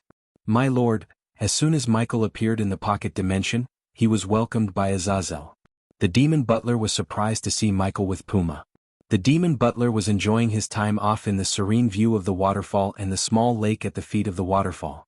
His break was cut short when Michael appeared. Tie him to the tree. Michael pushed Puma to Azazel and disappeared once again. The novel will be updated first on this website. Come back and continue reading tomorrow, everyone. Chapter 655 Uncovering the Truth About Gaia's Mother. After Azazel tied up Puma against the lone apple tree in the pocket dimension, Michael appeared before him with a potion. Where are you? Michael heard Gaia's voice in his head. Just having a meeting with Azazel, baby, said Michael. He created a dome around him so Puma wouldn't hear him. Initially, Michael thought about informing Gaia. However, he changed his mind as he didn't want to raise Gaia's hopes up in case Puma was lying or talking about another Naga. Luckily, Michael had the truth serum that he used on Victor in the system storage. What is this place? Puma asked Azazel. When Puma turned his gaze to Azazel, his brows arched up. Despite the pain, Puma could feel some strange energy radiation from the man dressed as a butler. Especially the sound of a heartbeat. He had lived as a vampire for almost 100 years, but he had never heard such an abnormal heartbeat. What are you? Puma's fangs grew out. He tried to regenerate his arms, but something prevented his ability to regenerate. Furthermore, Puma wondered how Ghost used arch energy inside the void line. Unless Ghost was a vampire, there was no chance he could have used a spell. But Ghost was no vampire. He saw him walk in the sunlight without wearing any dark cloaks to cover his face. You're probably wondering whether I am a vampire or not, right? Puma heard Ghost's voice. As though Ghost had read his mind, he asked the same question Puma asked himself. I am not a vampire, Ghost answered. There was a peculiar calmness to his voice. But I am something much more. The dark night somehow turned darker when Ghost uttered these words. Puma looked around to see something that could help him locate where he was. Several questions appeared in his mind. You kind has been bothering me for some time. Look, I killed one when he attacked me first. Then Duke Avon he stole something that belonged to me. In these two scenarios your kind crossed my path. I didn't do shit to you people. Michael walked around the tree with his hand behind his back. Now see, I was back on R sleeping with my girl. I don't spend enough time with her, but does she complain? No. Michael stopped, facing Puma in his eyes. Michi placed his hand on Puma's shoulder. So whenever she asks me something, I go to hell and heaven to get that for her. Luckily for you, you have something she wants. Puma growled like a wounded animal. However, continued to converse with Puma. Tell me about the Naga you mentioned earlier. In return, I will let you go and meet your boss for a peace talk, said Michael. Honestly, Michael had no intention of letting Puma go. However, if the vampires were up for it, he could go for a peace talk. The Dark Lord could hunt down the bloodsuckers while Ghost could be at peace with them. After all, the Dark Lord had too many enemies and his order was still not at the place to fight them all. To Michael's surprise, Puma began to laugh. You think I am stupid, human? You used arch energy within the void line. You brought me here, which is definitely something you keep hidden from the rest of the world. You wouldn't have shown these if you intended to let me go. So go ahead, kill me. A hunter should always prepare himself to be hunted. I won't tell you shit. Puma spat the blood clinging to his throat on Michael's face. I wish you hadn't done that. As soon as Michael said these words, he stabbed Puma's neck with the needle in his hand. He slowly injected the truth serum into his bloodstream. The only downside of using it was that Puma would die in an hour. Azazel stood beside him, looking at Puma growl. He wondered what the vampire knew for his master to bring him here in his ghost persona. Besides, Azazel noticed the cold killing intent in his eyes. As Puma said, Azazel also knew Ghost has no intention of letting him go. But it was a pity that Puma took the hard way. Otherwise, he wouldn't have earned a quick, painless death from his master. Silence fell over them. Except for Puma's groan, they heard nothing. After almost 10 minutes of utter silence, Michael's question broke the silence. What's your real name? This chapter upload first at Novel Bin. Net. If you want to read more chapters, please visit Novel Next. To experience faster update speed. Puma's eyes turned from predatory to submissive. He stopped squirming. Corbin, said Puma. What do you know about the Naga you mentioned earlier? Asked Michael. He wanted to know about the Naga more than who sent Puma after him. A rogue vampire. Elder Lenora wanted me to hunt her down quietly. Michael's veins bludged up under his skin. His eyes immediately turned predatory. Did you kill her? Asked Michael. Azazel saw bolts of golden lightning crackling around his hands, threatening to kill Puma. She escaped, said Puma. Finally, Michael sighed in relief. Tell me more, Michael threatened Puma. Who was she? Michael stared at Puma for his answer. Everything around him seemed to have slowed down. Puma's answer could help Michael find Gaia's mother if the Naga Puma ordered to hunt was indeed Gaia's mother. Adelia Ashton. The Queen of Nagaland. Michael's heart skipped a beat. Shocking was an understatement. How could Gaia's mother be a vampire? Was she turned? Was that the reason Adelia left Gaia? So many questions emerged in Michael's mind. What do you mean she was a rogue vampire? Adelia wasn't a vampire. Michael grabbed Puma's throat. Unknowing to Michael, a layer of darkness appeared around him. Azazel noticed the changes but chose not to say anything in front of Puma. A rogue vampire. They don't obey the clan rules. They are rogues, living with the mortals, doing what they like when they like. Whenever their actions threatened to expose the clan to the outside world, the elders would put a hit on them. That was what happened, said Puma. Who turned her? Asked Michael. This time his voice became demonic. Without using any devices, his voice sounded demonic. Fortunately, Puma wasn't in a state to rationalize or use his brain. I don't know, said Puma. Since he was under the influence of the truth serum, there was no possibility of Puma lying. Still, it was hard for Michael to believe. When did you last see her? Asked Michael. According to Gaia, Adelia died when Gaia was 6 years old. That meant she had died 23 years ago. Although Michael didn't believe Adelia really died, a solid proof of life could prove that Adelia was alive and sometimes help them find Adelia. Tell me exactly when you tried to hunt her? Asked Michael. 22 years ago, Michael loosened his grip on Puma's throat. His legs automatically took a few steps back. She faked her death. Adelia didn't die that day, Michael mumbled under his breath. My lord, if I may, Azazel asked. Since he noticed Michael was in shock, Azazel wanted to give his master a break and continue the interrogation himself. Go on, Michael nodded. He needed to inform Gaia. He didn't know how she was going to react. Nonetheless, she needed to know the truth about her mother. Do you know where she is now? Asked Azazel. This chapter upload first at Novel Bin. Net no, said Puma. If you want to find her again, where do you look and who do you question? Asked Azazel. ID start with Elder Lenora. She put the hit on her. So if anyone knows something, it's Elder Lenora. Michael recalled seeing the elders in the surveillance room in the dark forest. When he visited the castle of vampires, he bugged the entire castle. So he knew every single elder vampire. If his memory served him right, Lenora was the red-haired vampire.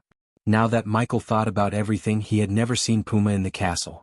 Because the Vampire Death Squad only visited the tavern, which was a pocket dimension attached to the vampire castle, Michael's spiders never caught them. Who else knows about Adelia Ashton? Asked Azazel. I don't know, answered Puma. Let me rephrase my question. Is there anyone who might know about Adelia? Asked Azazel. Michael locked his gaze on Puma. If Elder Lenora put an open contact, the other Death Squad members might have gone after her. Michael clenched his fist. Death Squad? Who are they? Asked Azazel. Judging by the name, it was evident they were some kind of assassins the vampire elders used to kill whoever stood in their way or hurt their kind. Assassins. Each had their own way of tracking and killing targets.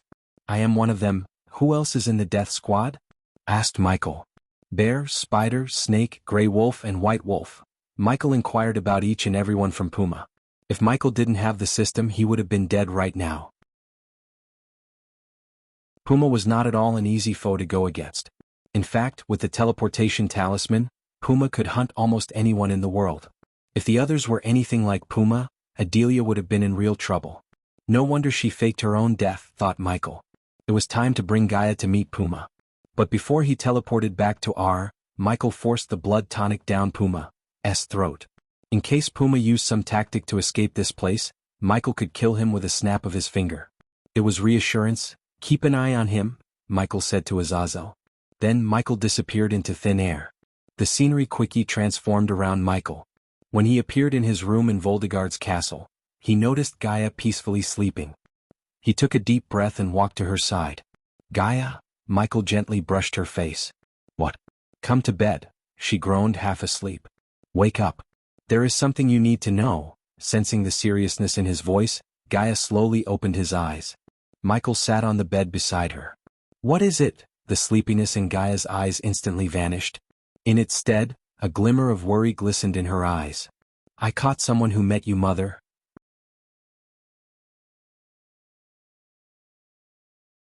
Chapter 656 Tracking down Elder Lenora. As soon as Gaia heard these words, she rose up from the bed as though someone had set a fire under the bed. Her eyes watered. Where? Let me see him. Gaia jumped off the bed. She didn't even put on her usual robes. Instead, she was ready to leave the room with the red pajamas Michael bought her from the system store. With a simple nod, Michael willed the system to teleport them both to the pocket dimension attached to the dark forest abyss. In a blink of an eye, the scenery around her changed. When she appeared in the pocket dimension, she saw Azazel standing beside the apple tree. There was someone with no hands shackled to the tree. Just as she was about to rush toward the vampire, Michael grabbed her hand. "Remember, you are Elia," Michael whispered into her ears. She hasted toward the vampire. "What do you know about Adelia Ashton?" asked Gaia. Following her question, Puma repeated everything he had told Azazel and Michael. Her body trembled, listening to Puma. It was evident to Michael that she was feeling a strong urge to kill Puma. Azazel saw her eyes glimmering with shock and anger. After hearing everything from Puma, she stumbled back. Michael quickly caught her and wrapped his arm around her. "Tell me, how do I meet Lenora?" Her eyes turned predatory. For a moment, her human eyes transformed into the eyes of a cobra. She hissed at Puma. "If you kill a Death Squad assassin and take the head to the Lonely Wyvern Tavern on the outskirts of Kingdom Maven, she will come to meet you," said Puma. But to Michael it sounded so simple. There was no way a powerful elder vampire like Lenora would come meet him without any backup or intention to kill. Besides, it didn't make any sense. Why would anyone ask where I can meet the one who sent you to kill me, or why would anyone go to that tavern? Michael thought after killing Puma, Lenora would track him down somehow or send another Death Squad member. Unknowing to Michael, not making sense was one of Lenora's traits. She liked to play mind games with her foes and with her own kind. Defying logic and sense was the way she survived as an elder vampire for so long. But Michael wasn't wrong either. After killing Puma, whether or not he travels to the Lonely Wyvern Tavern, she would track him down. The tavern was there to attract daredevils such as Michael. In a way, Lenora's plan worked because Michael had already made up his mind to visit this tavern. Poch! Blood spurted out suddenly as Michael and Azazel saw Puma's head flying in the air. They turned their gazes at Gaia to see a bloody silver sword in her hand. "I am going to meet her and find my mother. I shouldn't have stopped trying," she clenched her fist. "You're not." "I am," said Michael. "What?" Gaia looked him in the eyes. "I said you are not going to meet Lenora." "I am.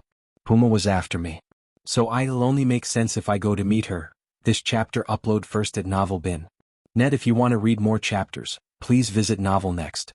To experience faster update speed as Michael expected, Gaia shook her head. "No. I'm not putting you in danger so I can find my mother. You are both important to me." Gaia was firm in her decision and she would fight for it. Michael could see it in her eyes. Honestly, Michael didn't think she was making a decision with overwhelming emotions like anger or sadness.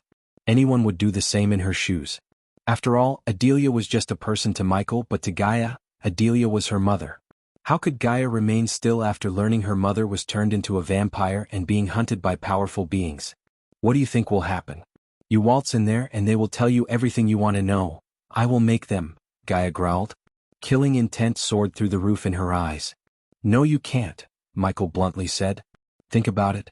Why does Lenora meet the one who kills her elite puppies? The one who killed her elite was better. So she will most probably turn you, or if you resist, kill you." Michael, who lived 2 lives, knew how people like Lenora would think. If he were a vampire and found a powerful being like Gaia, he would turn her too. The more powerful people in the clan, the safer and the better they were. "Don't make me fight you, Michael," said Gaia, taking a few steps back. "I won't let them turn you. If the price for knowing what happened to my mother is turning into a vampire, I will do that in a heartbeat. But I won't let them put a finger on you. Listen," Michael's voice became stern. "I'm not telling you not to go. I'm telling you not to go alone. I have a way to get everything we want without turning into vampires or dying." Michael stepped closer. Soon, the Dark Lord's armor covered his body along with the Dark Shroud. After turning into the Dark Lord, the area around them grew darker. "How?" asked Gaia. Until now, his plans never failed. Although she didn't want Michael's ghost persona to get tangled with the vampires any more than he already had, she saw no harm in listening to his plan. With his help, she could find his mother faster. What's the vampire's biggest weakness? The sunlight. Let's give them something that could fix this weakness. They will have no choice but to reveal everything in exchange for this fix, said Michael. The current level of the system was unable to create a formula to cure vampirism. However, it was enough to give Michael a potion to protect the vampires from sunlight for a couple of hours. Of course, Michael could enhance the potion and make the effects last longer, but it was enough for the vampires. System, give me that formula. His 400,000 badass points were reduced by half after the order to the system. Eventually, the system engraved the formula into his mind. Fortunately, he had all the ingredients he needed to brew this potion in his personal herbal garden in the Sunrise Sect. This chapter upload first at Novel Bin. Net, I have the cure. "This way will work, trust me," said Michael. He took a step forward and grabbed her shoulders. "You trust me, right? I won't let anything happen to your mother. She is family." Michael squeezed Gaia's shoulder. Her eyes welled up hearing his words. Strangely, she felt reassured when he heard him. The next few hours were spent on teleporting to the Sunrise Sect, collecting the herbs and brewing the potions. Afterward, Michael ordered Azazel to hide a crate full of potions in the dark forest. He only took one potion with him as a proof. Considering there was no better time than the present, Michael immediately teleported to Giselle and then flew to Maven as the Dark Lord. When he reached the outskirts of Maven, he landed in the woods and walked out of it as Ghost and Elia. The Lonely Wyvern Tavern was built along a lonely man-made path. As far as eyes could see, there was no building or any signs of life. It took Michael some time to finally locate the tavern. From the outside it looked dark, disturbing and ugly. Small stones and thick hardwood logs made up most of the building's outer structure. It was hard to see through the small stained glass windows, but the coldness from within could be felt outside. "This is depressing," said Michael. "No doubt the vampires hang out in this place. Judging by the tall trees around them, it would be hard for the sunlight to peek through even in the middle of the day." As Michael and Gaia entered the tavern through the old metal door, they were welcomed by the smell of alcohol and aromas of what's probably food, hopefully. The bartender was neither old nor young but looked like a villain out of a children's book. With his long mustache, the scar on his face, and the eye patch didn't help his personality. He was rubbing a glass with a cloth, though it was not getting cleaner. The man made no effort to acknowledge Michael and Gaia's presence. As expected, it was just as horrible inside as it was on the outside. Wooden beams supported the upper floor and the lanterns attached to them. The walls were decorated with mounted animal heads and small animals, though most have become worn and broken, giving the place an even creepier feel. The tavern itself was almost completely abandoned. The few people inside didn't seem like a welcoming bunch. Whoever they were, staying as far as possible from them was better. They were all dressed in creepy black hoods and smelled like blood. Now that Michael recalled, he did hear something about the tavern from Heinberg. Supposedly it was infamous for something, but for the life of he couldn't remember what for. Though judging by everything in this place, it must be something creepy. Michael led the way to the bartender, letting Gaia carry the head of Puma in a sack. To Michael's surprise, he heard the few people in the tavern sniff the air as though they could smell the blood from afar. "Are you lost or something?" The bartender didn't even bother to look at Michael when he talked. "Not lost. Just searching for someone who visits this tavern often," said Michael. He calmly pulled out the wooden bar chair to sit beside Gaia. "Whoever it is, I am pretty sure we don't know them," said the bartender. "Name Lenora ring any bells?" Finally, the bartender looked up at Michael. Michael smiled. It was obvious he was in the right place. Otherwise, the bartender would have looked shocked and the three guys at the back would have stood up, probably to beat them up. "The tavern is closed. See yourselves out." The bartender raised his voice at Michael. "So you do know her?" Michael pulled the glass the bartender placed on the table toward him. He took out a water pouch from his inner coat pocket and poured the water into the glass. "I lost count of how many times I've said this. We can do this the easy way or the hard way." Instead of answering Michael, the bartender signaled the three behind Michael, wordlessly telling them to throw Michael and Gaia out. The novel will be updated first on this website. Come back and continue reading tomorrow, everyone.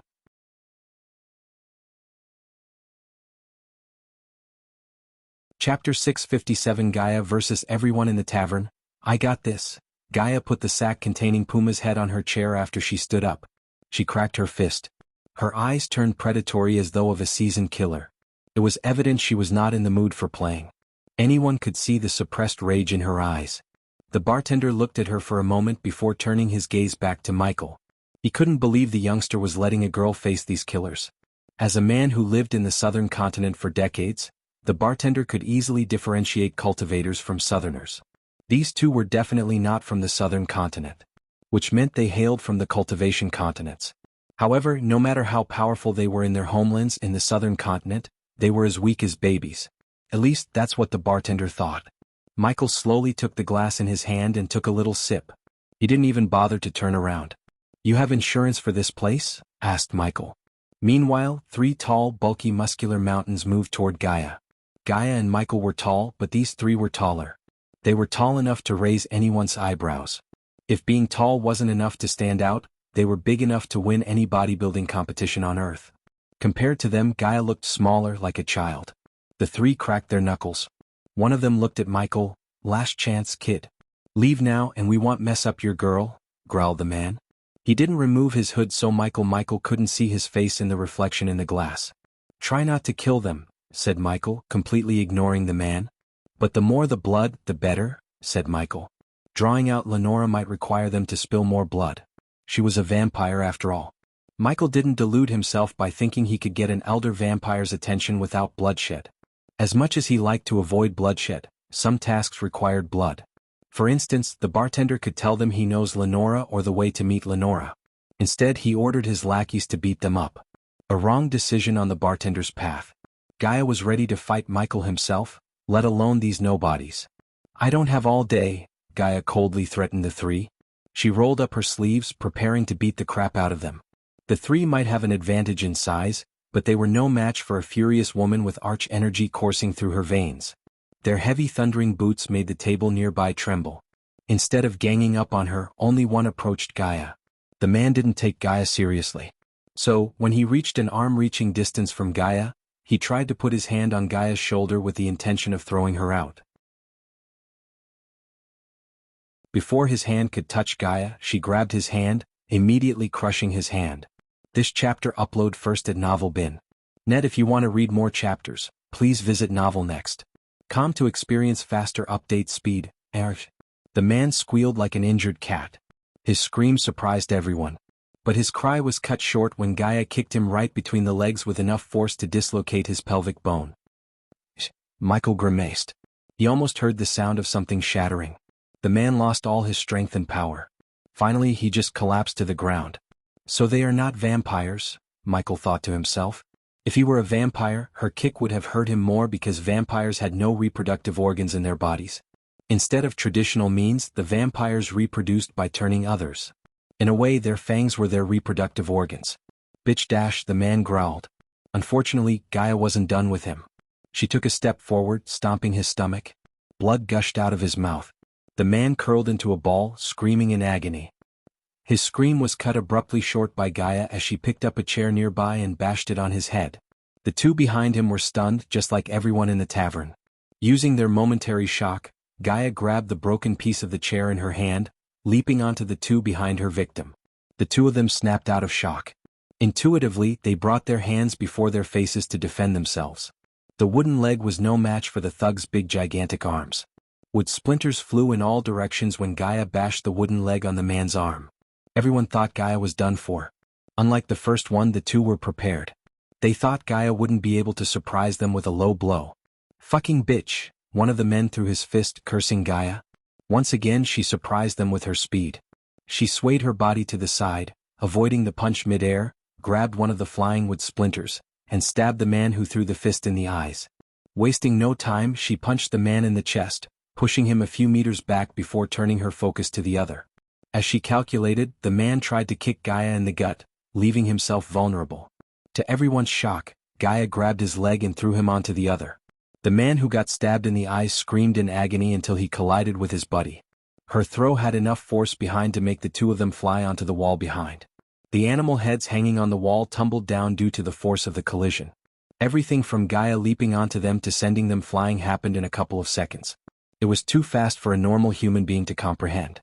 The bartender's mind failed to see what had just transpired. She moved and fought with speed and strength beyond mortal limits. She took down 3 muscle mountains thrice her size in a couple of seconds. The 3 served as an outlet for her rage. Without giving the 2 a break, she dashed at the 2. Poor bastards didn't even have time to react. She picked up the antlers that fell off the wall and stabbed the man who had his eyes stabbed. "Ah!" he screamed. Luckily, his buddy felt the same pain when Gaia stabbed him with the same antler she used to stab the other. Seeing Gaia stabbing them in the legs repeatedly, another 2 decided to step in. They dashed at Gaia to stop her. The bartender was freaked out when he saw the grin on Michael's face. He had no idea why Michael was smiling at his glass. Unlike the 3, the 2 who decided to save the 3 were neither tall nor muscular. They were just regular dudes, at least one was a dude and the other was a woman. Hearing their footsteps, Gaia jerked her head around. When the 2 saw the predatory eyes of Gaia, they trembled. Fear clutched their hearts, making them question their decision to stop her. But it was too late for them. Gaia picked up a chair and threw it at the two. She wasn't stingy with force, so the chair hit them with enough force to knock the two out. The blood spurted from her victims painted her face red. Her white robes were drenched in their blood. Thursday, Gaia spat the blood went into her mouth. She grabbed a chair, dragging it toward the two who tried to stop her. To Michael's surprise, the tavern didn't seem to have many vampires. This chapter upload first at Novel Bin. Net, tell her to stop. The bartender panicked. He tried to crouch down to pick up the crossbow under his shelf. However, Michael simply grabbed the man by his head and smashed it on the counter. You know, if she doesn't vent her anger on those guys, she will be cranky. I don't like her being cranky. So why don't we just sit back and let her do what she does best? Michael whispered into the bartender's ears. Next time when two strangers come asking for information, give them what they want. You are making a big fucking mistake, the bartender growled. What mistake? Michael bashed the bartender's head against the table yet another time. The few bottles lined up on the counter fell off to the ground. Glass shattered into tiny bits and pieces, momentarily taking everyone's gaze from Gaia to Michael. No. On the other hand, the lady who tried to stop Gaia screamed, seeing Gaia raise the chair. Unfortunately, Gaia didn't stop. She brought down the chair with all her might upon them. The two of them were instantly knocked out cold by Gaia. Now tell me where the fuck is Lenora? Gaia roared. Her mighty roar shook the entire tavern like an earthquake. Seconds passed, turning into minutes. 30 minutes went by in a blink of an eye. At that moment, the tavern was in ruin. All the customers were bleeding on the ground and groaning in pain. There was not a single table that remained intact. She went a little overboard. When she was done, the place reeked of blood and old ale. Standing in the middle of the tavern, Gaia looked like a demon incarnate. The blood of her victims oozed down from her body from head to toe. Finally, Michael let go of the bartender. Once he saw the state of his tavern and the customers, his face lost all color. The man trembled. Demon, that was the first thought that appeared in his mind when he noticed Gaia. Michael slowly placed the glass on the table. He rose from the chair, turning around. First he just adjusted his robes and then he picked up the sack with Puma's head. Is this enough? Michael asked, throwing the sack to the dark corner of the tavern. An oblivious man could see nothing but darkness. For Michael, however, the figure hiding in the darkness was clear as day. Gaia turned her gaze to the corner. Surprisingly, she saw a figure stepping out of the darkness. Lenora, Gaia growled. The novel will be updated first on this website. Come back and continue reading tomorrow, everyone.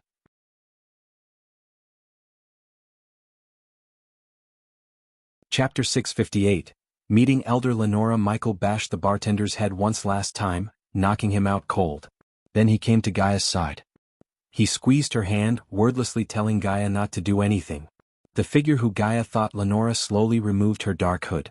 It was a brown-haired woman in her late 40s. With an oval face and big round eyes, she looked way different than Elder Lenora. For a moment, Michael thought Lenora was in disguise. However, he was proven wrong when the woman introduced herself. I am Elder Lenora's maid. You have something for Lady Lenora. The maid tilted her head, directing her gaze at the sack lying in the ground a meter away from her. Open and take a look at yourself, said Michael. She slowly bent down, slightly opening the sack to see Puma's head staring at her with wide eyes. I want to meet your elders, including Elder Lenora. What makes you think you can get what you want, ghost? Snickered the maid. He could hear Gaia's teeth grinding against each other. I want peace and information about someone your kind has put a hit on. In exchange, I will give you something that will change the fate of your entire kind.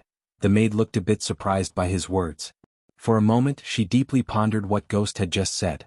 Only the painful groans challenged the silence until the woman decided to speak up. What is it? Asked the maid. Don't waste my time.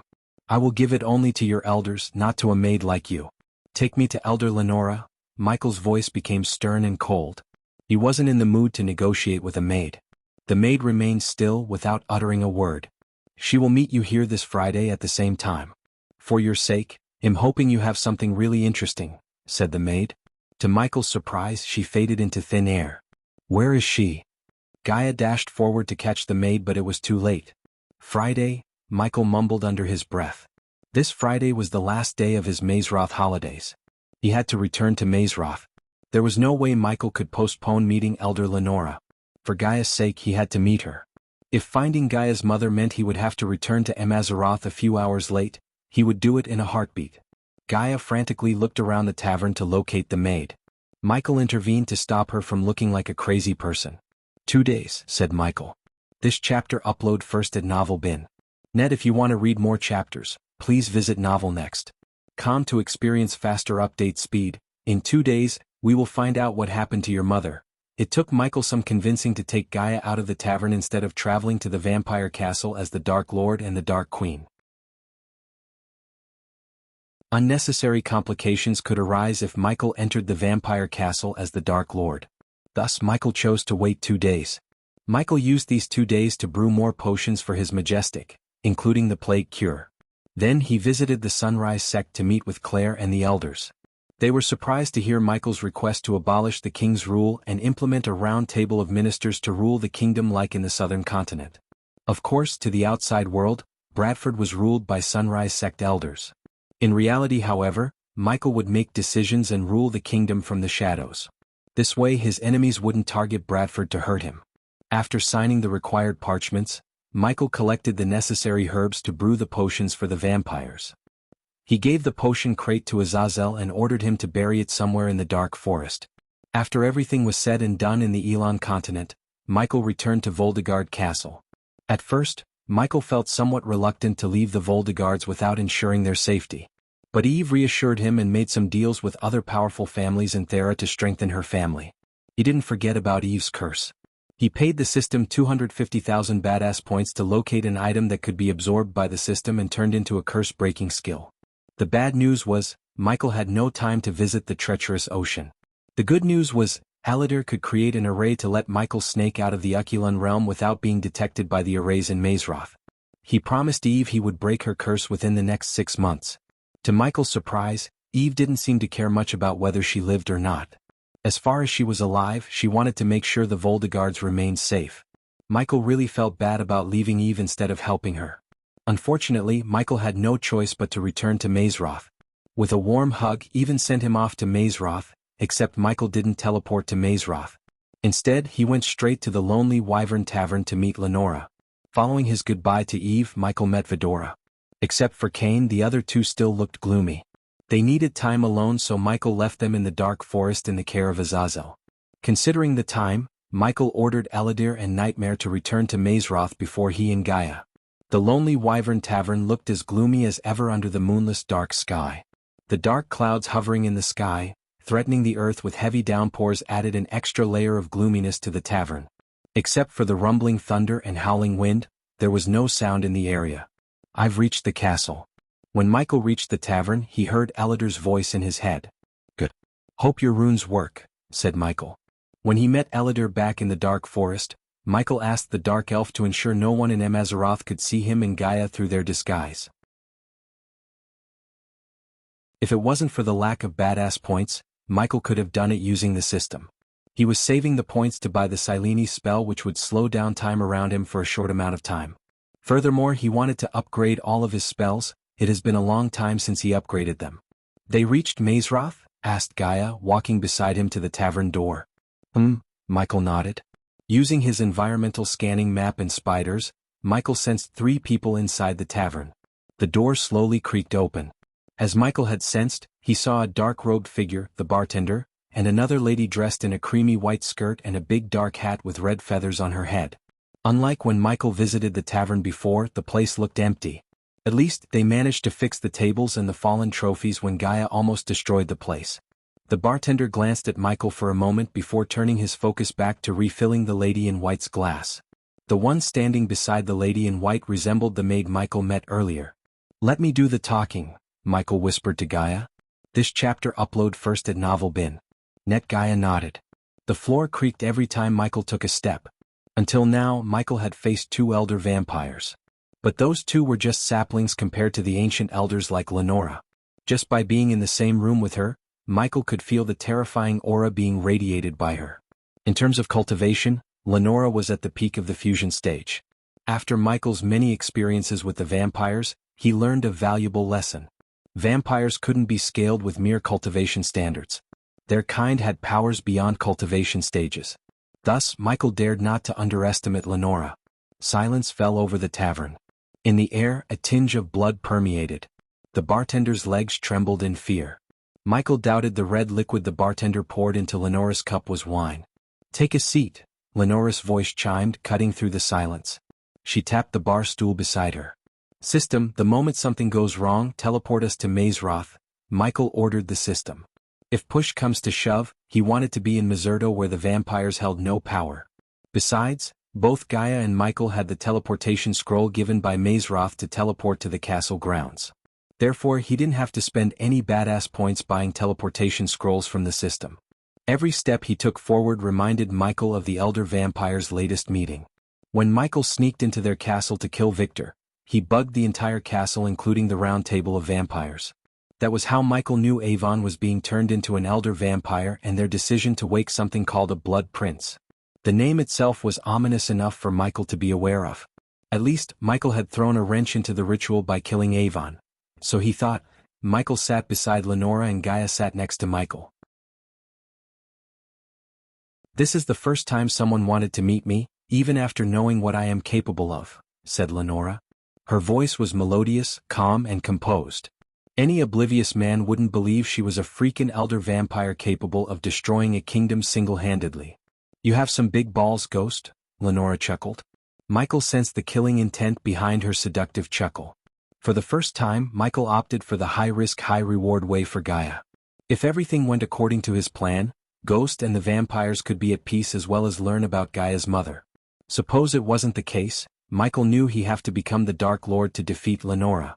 Dark flames and the anti-vampire potions were the only two things in his arsenal that could hurt and probably kill an ancient elder like Lenora.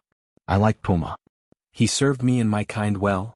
Lenora took a small sip and slowly put the glass on the table. "You tortured him, didn't you? How else could you have known my name?" Her voice became colder. The temperature around them dropped by several degrees. Nonetheless, Michael showed no signs of fear in his eyes. Torture is a strong word. Let's just say I'm very persuasive. Michael's calmness shocked the bartender and Lenora's maid. Lenora felt something off about the human. She couldn't put her finger on it, but something was definitely strange about Ghost. "I wonder what made you reach out for me," said Lenora. "I want to know about someone you ordered a hit on, Adelia Ashton." As soon as Michael said the name, Lenora clenched her fist. Every single glass bottle shattered into smithereens. The entire trembled tavern. Her eyes turned bloodshot for a moment. Finally, Lenora turned her head to look at Michael. "Adelia Ashton. The Queen of Nagaland, * because it's Diwali festival in my country if you don't know what it is, only one chapter of HBS today. The schedule will be resumed as normal from tomorrow. The novel will be updated first on this website. Come back and continue reading tomorrow, everyone."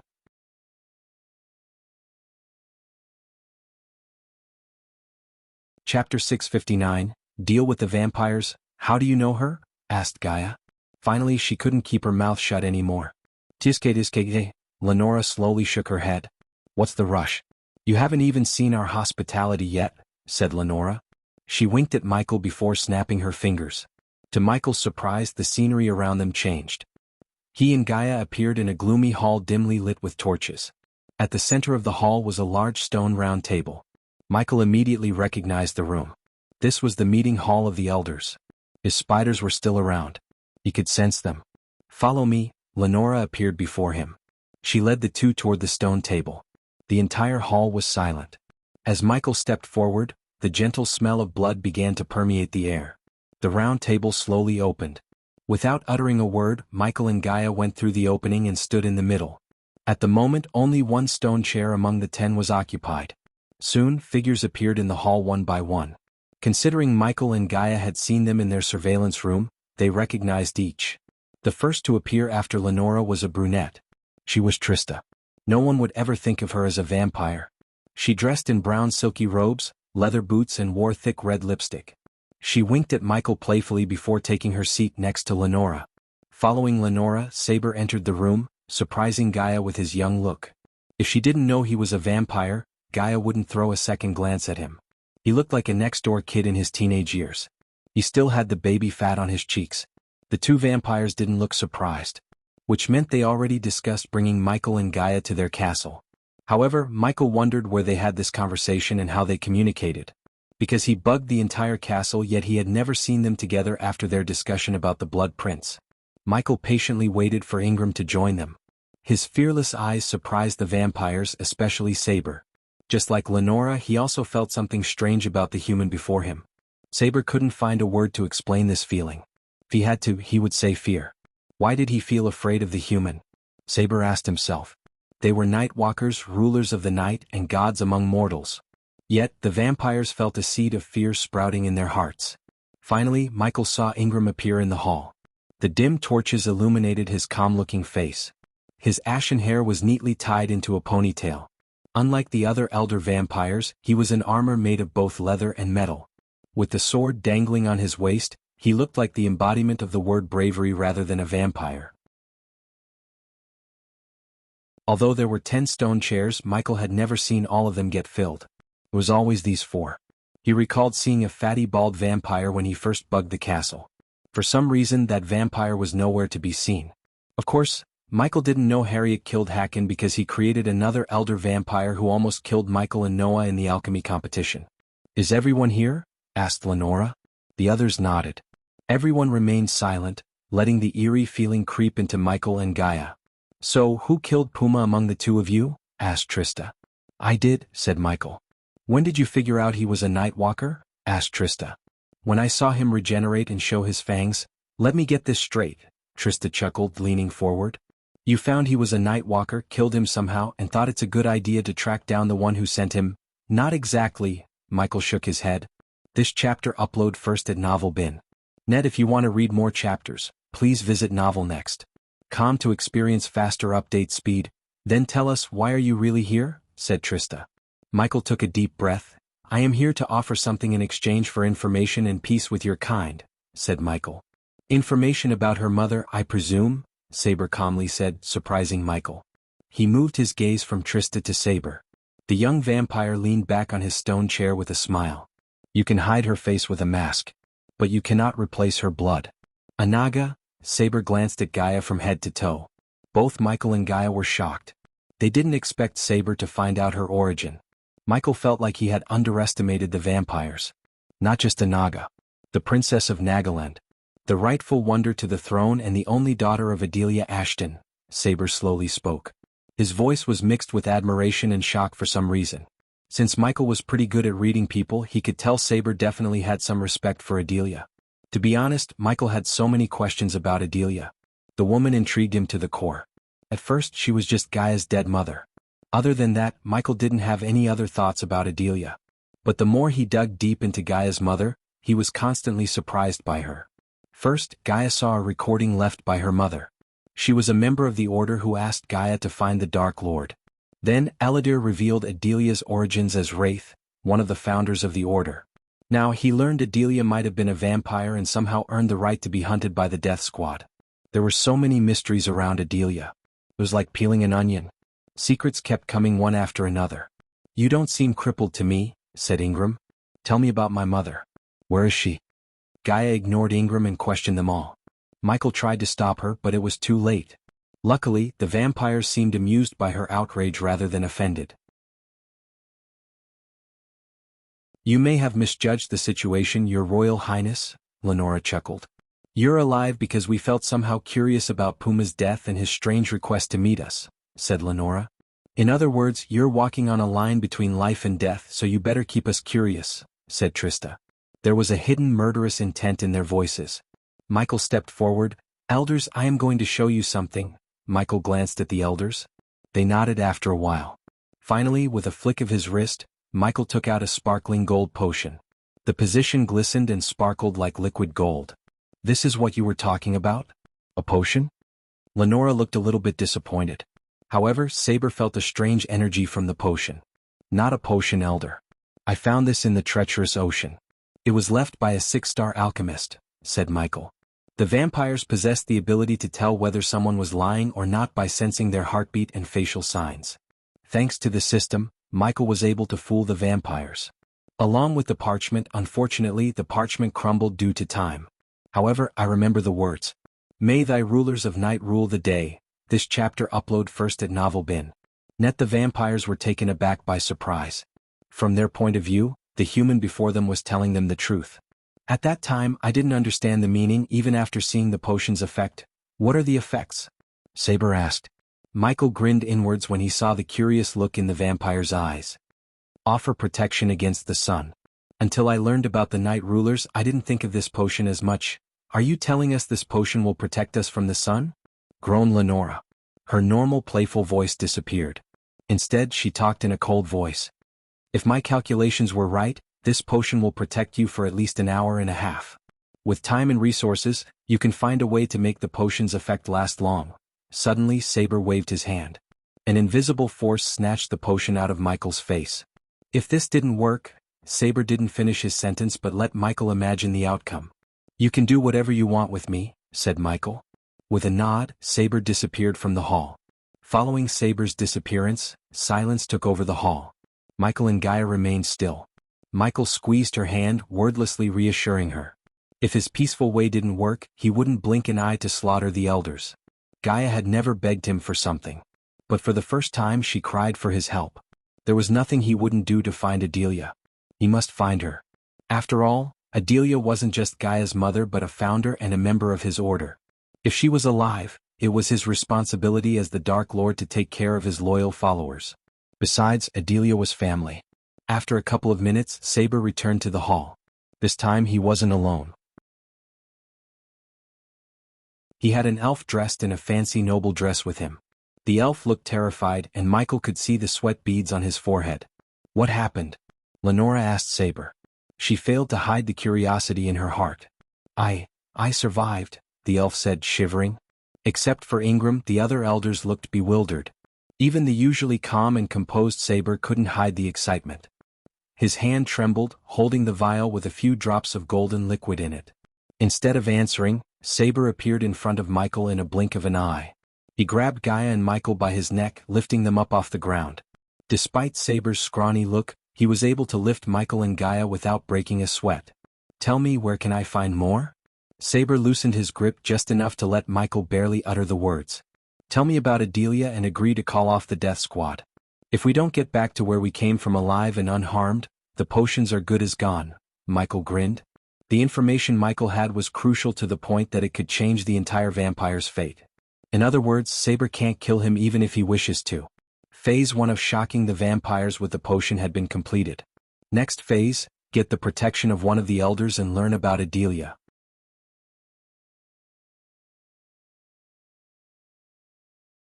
Chapter 660. The Blood Prince's punch. Saber clenched his fist. Seeing Saber lose his calmness stunned the others. Trista and Lenora had never seen Saber like this before, which led them to believe the potion really worked. To their surprise, Saber released the two of them. Michael and Gaia coughed, running their throats for a moment. It worked. Saber turned around and responded to everyone's curious looks. For a moment, Trista and Lenora couldn't believe what they had just heard. No matter how powerful they were, the sun was their ultimate bane. Even the elders were unable to survive the sunlight for a couple of minutes, let alone the minions. It was the only weakness they had besides primordial flames. At least with primordial flames they could somehow kill the flame wielder. With the sun they had no choice. Hence, they never dared to step outside their castles during the day. How many more do you have? Asked Saber. The others were kinda in shock to question Michael, except for Ingram. Michael couldn't read what was going on in Ingram's head. He remained without showing any signs of emotions on his face, as though the potion meant nothing to him. 20, said Michael. What stops us from killing you after you gave us the location? Finally, Lenora snapped out of her shock and questioned Michael. Nothing, Elder. But I'd rather die instantly than live looking over my shoulder my entire life. So here I am taking a leap of faith, said Michael. Besides, I don't see any other way to find Adelia. The elder vampires took a few moments to weigh their options. Although they were brutal and cruel, they were not dumb. These vampires survived all these years by capitalizing on opportunities and working with valuable assets like Ghost. At this moment in time, the Ghost was far more valuable to them as alive than dead. Compared to the potion he gave them, the lives of two half-baked elder vampires and Puma who were stupid and weak enough to get killed was nothing. Moreover, Saber had other plans for Ghost. Saber looked at the others for a moment before nodding at Lenora. Finally, Lenora decided to share what she knew about Adelia with Ghost and Gaia. The one who put the hit on Adelia was Elder Kragan. He's dead. Gaia's heart skipped a beat. But the last time I heard, Adelia ventured into the treacherous ocean, searching for the wise dragon. If I were you, I'd start my search with that dragon. Lenora didn't bother to explain the dangers of venturing into the treacherous ocean. He was just a human. But, since he had given them something crucial and asked them for their mercy, she would call off the death squad until he messes with her kind one more time. How do I know you're telling the truth and not leading us into a death trap? Asked Gaia. Lenora burst into laughter. You don't. But you have no choice either. This chapter upload first at Novel Bin. Net. If you want to read more chapters, please visit Novel Next. To experience faster update speed to Michael, Lenora didn't seem like she was lying. Plus, she had no need to lead them into a death trap. Once we retrieve the rest of the potions, I will call off the death squad. But make no mistake, if you ever kill one of my kind again, I will personally come for your life, Lenora threatened Michael. I will not dare to, Michael bowed slightly. Now the location, asked Saber. Michael slowly moved his hand into his inner coat pocket, making no sudden movements. He was about to retrieve the parchment when a sudden thudding sound made the entire hall tremble. The torches were snuffed out by an invisible force. Darkness fell over them. Saber conjured an orb of light, sending it to hover over them. But the orb could hardly illuminate the place. Something sucked all the light, making the place gloomy. Everything went silent. Echarim, a demonic growl cut through the silence. Immediately, Michael's neck hair stood up. A powerful being just appeared in the hall. He sensed the being with his environmental scanning. However, Michael couldn't pinpoint the being's exact location. He tried to move but failed to do so. His body simply refused to move. The hall continued to tremble with each thud. Little by little, the thudding sounded closer and closer to them. Michael's nose twitched due to the overwhelming stink of blood in the air. The orb of light could hardly illuminate the place with its dim red flames. Michael glanced at the elders to see a bewildered look in their eyes. He quickly tried to access the spiders around the hall. To his shock, he sensed no spiders around them. Every single one got destroyed. Warning! Warning! Warning! Suddenly, several red warning boxes blocked his vision. The system screamed inside his voice. Michael was about to teleport away from the place when he saw a hulking figure step out of the darkness. The figure was gigantic, red, and muscular to the point any oblivious man would be terrified to even look at it. Even the elders looked puny in front of the towering 8-feet humanoid monster. 2 dark horns protruded out of each side of the monster's head. The figure looked like the embodiment of the word demon. The figure snarled, revealing its 2 long fangs. Blood Prince, Michael heard Trista take a step back, sweating from head to toe in utter fear. System. Michael immediately shouted at the system in his mind. At the same time, the Blood Prince dashed at Michael, destroying the stone table between him and Michael. Unfortunately, the Blood Prince's speed was beyond the limits of Michael and everyone in the room. Even the system wasn't fast enough to teleport Michael in time. As a result, the Blood Prince was able to punch Michael in the chest just before Michael disappeared from the hall. Teleportation. Humph, the Blood Prince snickered. His voice resembled the voice of the Dark Lord but several times more demonic, evil, and threatening. The Blood Prince snapped his finger as the orb conjured by Saber shattered into pieces. Once again, pitch-black darkness surrounded them. Usually, vampires could see in darkness. However, the darkness created by the Blood Prince blocked their vision, blinding them completely. No, no. No. A sudden scream from Lenora stunned the elders. Her scream was abruptly cut short as they all heard the sound of flesh getting ripped apart. The elders weren't strangers to this eerie sound. But when it happened to one of them, they all trembled in fear. After a while, silence returned to the hall. The elders remained until the torches around them flickered. Finally, a torch lit up, and when it did, the elders almost screamed in terror. This chapter upload first at Novel Bin. Net. The Blood Prince sat on a throne where Michael and Gaia were. He was gnawing on a big piece of meat that resembled a human thigh. Their hearts pounded against their chests. Slowly, their gazes swept across the Blood Prince. In his hand was a head, Lenora's head. Blood trickled down from Lenora's neck. Welcome to the new age of Nightwalkers. The Blood Prince crushed Lenora's head with his bare hand. It created a sickening crunch followed by a burst of evil laughter. The system immediately teleported Michael and Gaia to the Mazeroth Castle grounds. The force of the Blood Prince's punch sent them flying even after appearing in the castle ground. They both hit the ground, crashing through the grass field for a few minutes until they came to a halt. Gaia jumped back to her feet since she wasn't hurt. As soon as she got to her feet, she looked at her side to make sure Michael was all right. To her shock, he was on the ground, shaking. His chest smoked as though someone had set fire to his clothes. Human! Gaia screamed. Her knees turned to jelly as she collapsed to the ground beside Michael. One could clearly see the large fist on Michael's chest. The Blood Prince's fist left a clear burning mark on his chest. Furthermore, the wound ate through Michael's skin. Gaia noticed Michael spurting a dark foam out of his mouth. Sudden panic clenched her heart. She emptied a bunch of healing potions into his mouth, hoping they would heal him. However, the healing potion had no effect on Michael. Even after emptying the third bottle into his mouth, his chest still smoked, radiating a strong scent of burning flesh. Professor Steinmeier, Gaia's head jerked aside to see Gilrine. When he noticed Michael on the ground, the smile on his face froze. He rushed at Michael. What happened to him? Gilrine panicked. I don't know. I found him like this. Gaia didn't even know how she was able to answer Gilrine. Her mind was blank in shock. We need to get him to the infirmary. Now. Gilrine took Michael in his arms and stood back to his feet. Gaia didn't see any other choice. They were about to turn around when Gaia saw another figure stepping out of the darkness. With the long black robes and hair, Professor Lane blended in with the night like a chameleon. Professor Lane! Gilrine shouted. Professor Lane came to Gilrine's side. Oh my God! Professor Lane mumbled under his breath. The infirmary cannot save him. Bring him to my office now, Professor Lane instructed Gilrine. For the first time, Gilrine heard Professor Lane show a slight fear in his voice. Gilrine did not waste any time as he ascended into the air. What's happening to him? Gaia couldn't control the tears from flowing out of her eyes. Blood Prince, Professor Steinmeier. He was punched by a Blood Prince. You don't happen to know that, right? Professor Lane questioned her expressionlessly. Professor. Gilrine's shout saved Gaia. They quickly looked up at Gilrine to see Michael's body frantically shaking.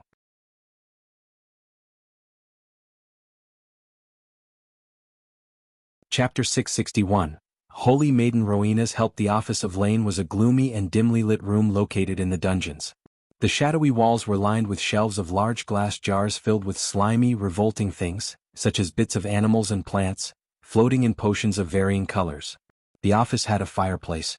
At the moment, it was dark and empty. In a corner, Professor Lane kept his private stocks of alchemy ingredients in a cupboard. When Gilrine, Gaia, and Lane reached the office, Lane waved his hand. The runes on the door glowed for a moment before slowly creaking open. Put him there, Lane said, pointing his finger at the empty oak table in the center. As Gilrine placed Michael's shaking body on the table, Lane opened his cupboard and picked up a few potions from the shelf. Gaia held Michael's hand as tight as she could. Her eyes kept forming tears seeing Michael's condition. They both didn't expect the Blood Prince to be there. Furthermore, the Blood Prince was at half immortal stage. There was no way they could have defeated the Blood Prince. At least, not with their current cultivation stage. Open his mouth, Lane ordered Gilrine. The big man squeezed Michael's jaw, opening his mouth big enough for Lane to pour a green slimy liquid into his mouth. Professor Lane. Is he going to survive? Asked Gilrine. It's a miracle he's even alive, said Lane. Where the hell did he meet a Blood Prince? Gilrine heard Professor Lane before. He was unlucky enough to know about those vile creatures. Unlike Lane, Gilrine never had to face one thanks to the gods. Without answering Gilrine's question, Lane just glanced at Gaia. She remained silent, letting Lane treat Michael. She couldn't even cry out loud or show her care for Michael. It would lead the others to suspect her relationship with Michael, which might lead to catastrophic consequences. Professor Lane, Gilrine called out for Lane. He noticed Ghost's entire body smoke as though someone had set a fire under him. The temperature in the room increased by several degrees. Gilrine felt the heat radiating from his body. What's happening? Gaia panicked. Michael's hands began to burn hers. They were hot enough to make Gaia release his hand. I need cold water, Lane said. Go bring me as much water as possible from the lake, Lane ordered Gaia. Although she felt reluctant to leave Michael's side, she ultimately left the room without wasting precious time. After she left the room, Michael's body began to tremble violently. His body was burning hot. Smoke emerged from every part of his body. Shouldn't we inform Headmaster Wulfric? Asked Gilrine. To Gilrine's surprise, Lane shook his head. No. The headmaster has enough on his plate. A Blood Prince is the last thing he needs right now, said Lane. But Professor Lane. There is no cure for a wound caused by a blood prince. If we don't get all the help we need, he's going to die. Gilrine lowered his voice. Usually Lane would agree with Gilrine. There was indeed no cure for a wound caused by a blood prince. That was what made the blood princes the ultimate force of nature. Just a single touch from a blood prince could poison a cultivator's body from within and turn them into a puddle of blood. The blood princes were the pure breed of vampires. A typical vampire would suck the blood, while a blood prince sucks its victim's life force itself with a single touch. This chapter upload first at Novel Bin. Net. If you want to read more chapters, please visit Novel Next. To experience faster update speed. It was extremely rare for someone to survive a blood prince. But even if they did, once the blood prince touched the victim, only death awaited. Luckily for Michael, he had almost 1 million badass points after killing Duke Avon in front of the two armies. He ordered the system to heal his body. Otherwise Michael would have died by now. Still, his survival depended on his willpower and Bodhi's ability to withstand the corrosion. When Gaia finally returned to the room, carrying a wooden barrel filled with cold water, she saw the smoking body of Michael. She almost dropped the barrel. With a quick wave of his hand, Lane sucked all the water out of the bucket, forming a large blob of water above Michael. He slowly let the water trickle into Michael, cooling his body. This continued for an hour. They had used almost 10 barrels of water, completely drenching Michael in the water. Despite their efforts, his body refused to cool down. As time passed, his skin slowly turned grayish. What's happening? Gaia felt a lump forming in her throat. She couldn't help blaming herself for Michael's state. If it wasn't for her and her pursuit of her mother, Michael wouldn't have gone to the vampire castle. He took the risk solely for her. We need something colder, said Lane. Although there was no cure for the blood prince's touch, something kept Ghost alive from within. Therefore Lane wanted this strange force to fight the blood prince's touch. All he had to do was buy enough time for Ghost to survive and heal. He'll bring the ice. Gilrine quickly rushed out of the room, heading for his hut. What do you want me to do? Asked Gaia. Unless you have something colder than ice, bring it to me, said Lane. His voice showed no emotion whatsoever. Gaia suddenly remembered the ancient ice core Michael bought in the auction. Unfortunately, the ancient ice core was in Michael's system storage. Hence, Gaia couldn't get her hands on the ice core. What about cold flames? Suddenly, when Gaia was feeling helpless, a calm voice resonated in the room. The two of them turned their heads to see a girl dressed in sky-blue robes. Her raven black hair fluttered in the wind. When she appeared, the temperature rose because of Michael's body slowly started to drop. A chill air swept across the room. Rowena, Gaia mumbled under her breath. The last time Gaia saw Rowena, she fought the possessed fire giant. Gaia panicked when she saw Rowena. Several questions emerged in her mind. The first was, what if Rowena finds out Michael is the Dark Lord? They were as good as dead once the Holy Maiden learned the truth about Michael. Holy Maiden, Lane acknowledged Rowena with a small nod. It's dangerous to use the cold flames, Holy Maiden, said Lane. He knew Ghost already possessed a primordial flame which might refuse to let another primordial flame enter his body. If the two primordial flames clashed inside his body, the result would be catastrophically bad. For instance, the entire room might explode into pieces along with his body. The cold flames are the only chance he has, Rowena calmly said. She slowly approached Michael and stood beside Gaia. For a moment, Rowena stared at Gaia without batting an eye. Gaia felt as though Rowena was staring into her very soul itself. Her gaze was cold and piercing. A bad feeling emerged in Gaia's gut. Wait, when Rowena was about to conjure the cold flames, Gaia stopped her. Just like Lane, Gaia was also concerned about cold flames meeting the dark flames. Unless you want him to die, you won't stop me again, said Rowena. After a deep thought, Professor Lane nodded. Let her. This might be his only chance. This chapter upload first at Novel Bin. Net. Gaia couldn't care less about their opinions. She would rather give her life than gamble with his life. However, she saw Michael's finger tap the table. He moved. Gaia exclaimed. If you want me to cure you, move your finger one more time, said Rowena. To their surprise, Michael tapped the table with his index finger. Gaia finally heaved a sigh of relief inside. If Michael wanted the cold flames, Gaia knew he must have a way to heal himself with the cold flames. She trusted him. Finally, Gaia stepped aside, letting Rowena conjure the cold flames. As soon as the icy blue flame appeared above Rowena's plan, the temperature in the room dropped to the point they could see their own breath. When Rowena brought the flames closer to Michael's body, a thin layer of ice started to cover his skin. Slowly, Rowena pressed the flames against the burning wound on his chest. Michael's body trembled as the cold flames slowly crept into his body through the wound. Initially, Rowena felt something powerful preventing the cold flames from entering his body. But that strong force faded away, and she didn't find any resistance from his body anymore. "I brought ice." Gilrine entered the room with a barrel. His words were abruptly cut short when he saw Rowena in the room. "Holy Maiden, shoo!" Rowena shushed Gilrine as he quickly shut his mouth. He sneaked into the room, trying his best not to make any sound. On the other hand, Gaia didn't take her gaze away from Michael, not even for a second. Rowena continued to send the cold flames into Michael's body, removing the Blood Prince's corrosion from his body. Although it looked like a simple task, a simple mistake could end the lives of everyone in the room. Rowena focused like a hawk on the task. This was the hardest task Rowena had performed in her life. Despite the cold temperature in the room, Gaia noticed Rowena sweating. Her face turned pale. Anyone with eyes should see the exhaustion on her face as clear as day. Yet Rowena didn't dare to lose focus. Seeing the Holy Maiden's state, Professor Lane took out a blue potion from his shelf. He waved the potion. Under their gazes, the blue potion evaporated into a cloud and enveloped Rowena. Her body quickly absorbed the cloud to revitalize itself. The treatment process lasted for 12 hours. Lane and Gilrine left the room, leaving Rowena and Gaia behind. Eventually, the grayness in his skin disappeared. Instead, his skin glowed. Furthermore, his breathing returned to normal. Except for the burning wound on the center of his chest, the rest of his body stopped smoking out. As Gaia was staring at Michael, the cold flames finally disappeared from Rowena's hand. Gaia looked up at Rowena.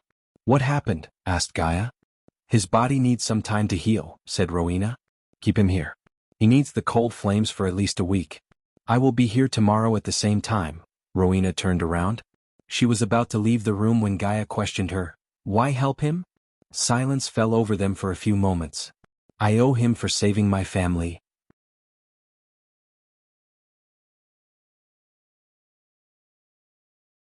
Chapter 662, System Version 7.0. For the next 8 days, Rowena came to Lane's office to treat Michael like clockwork. As a holy maiden, she had no need to help Michael at all.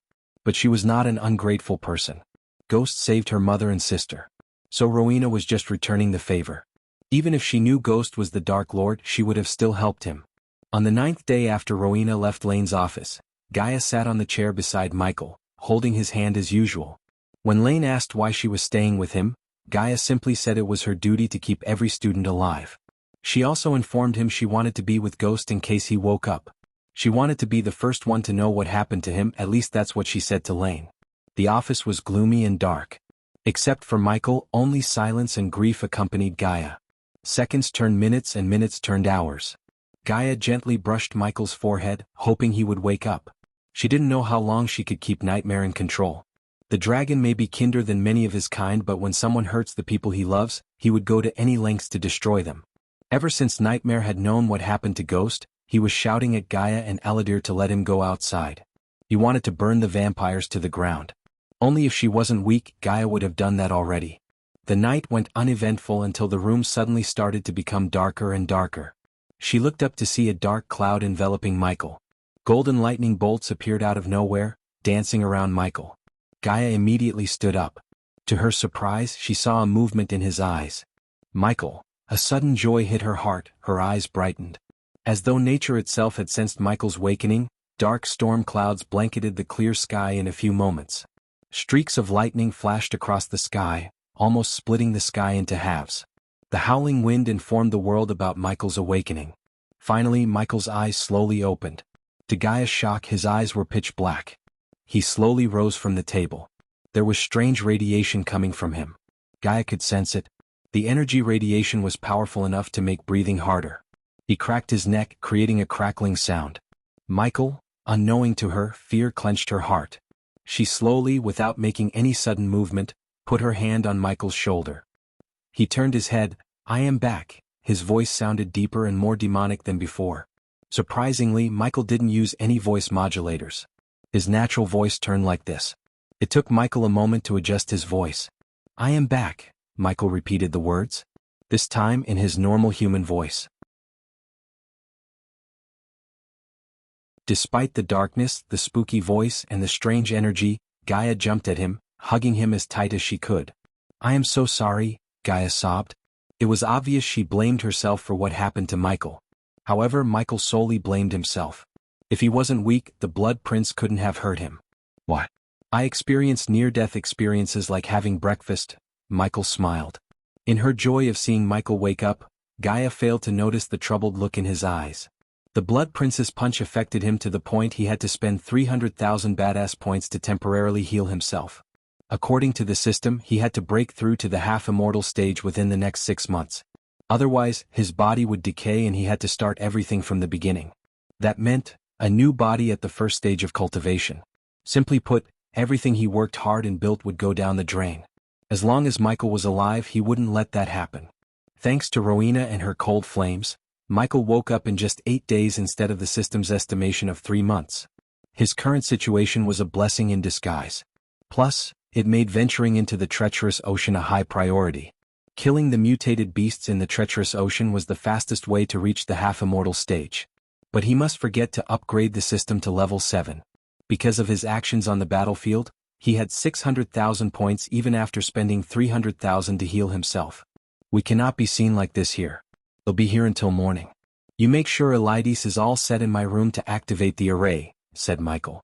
After a long moment of thinking, Gaia eventually decided to leave him. The moment Gaia left the room, Michael willed the system to show how many gold coins he had in the system's storage. His total net worth at this point was 25 million. He kept 11 million with him in the storage and the rest in the Grand Spire Bank. The latter was his backup funds.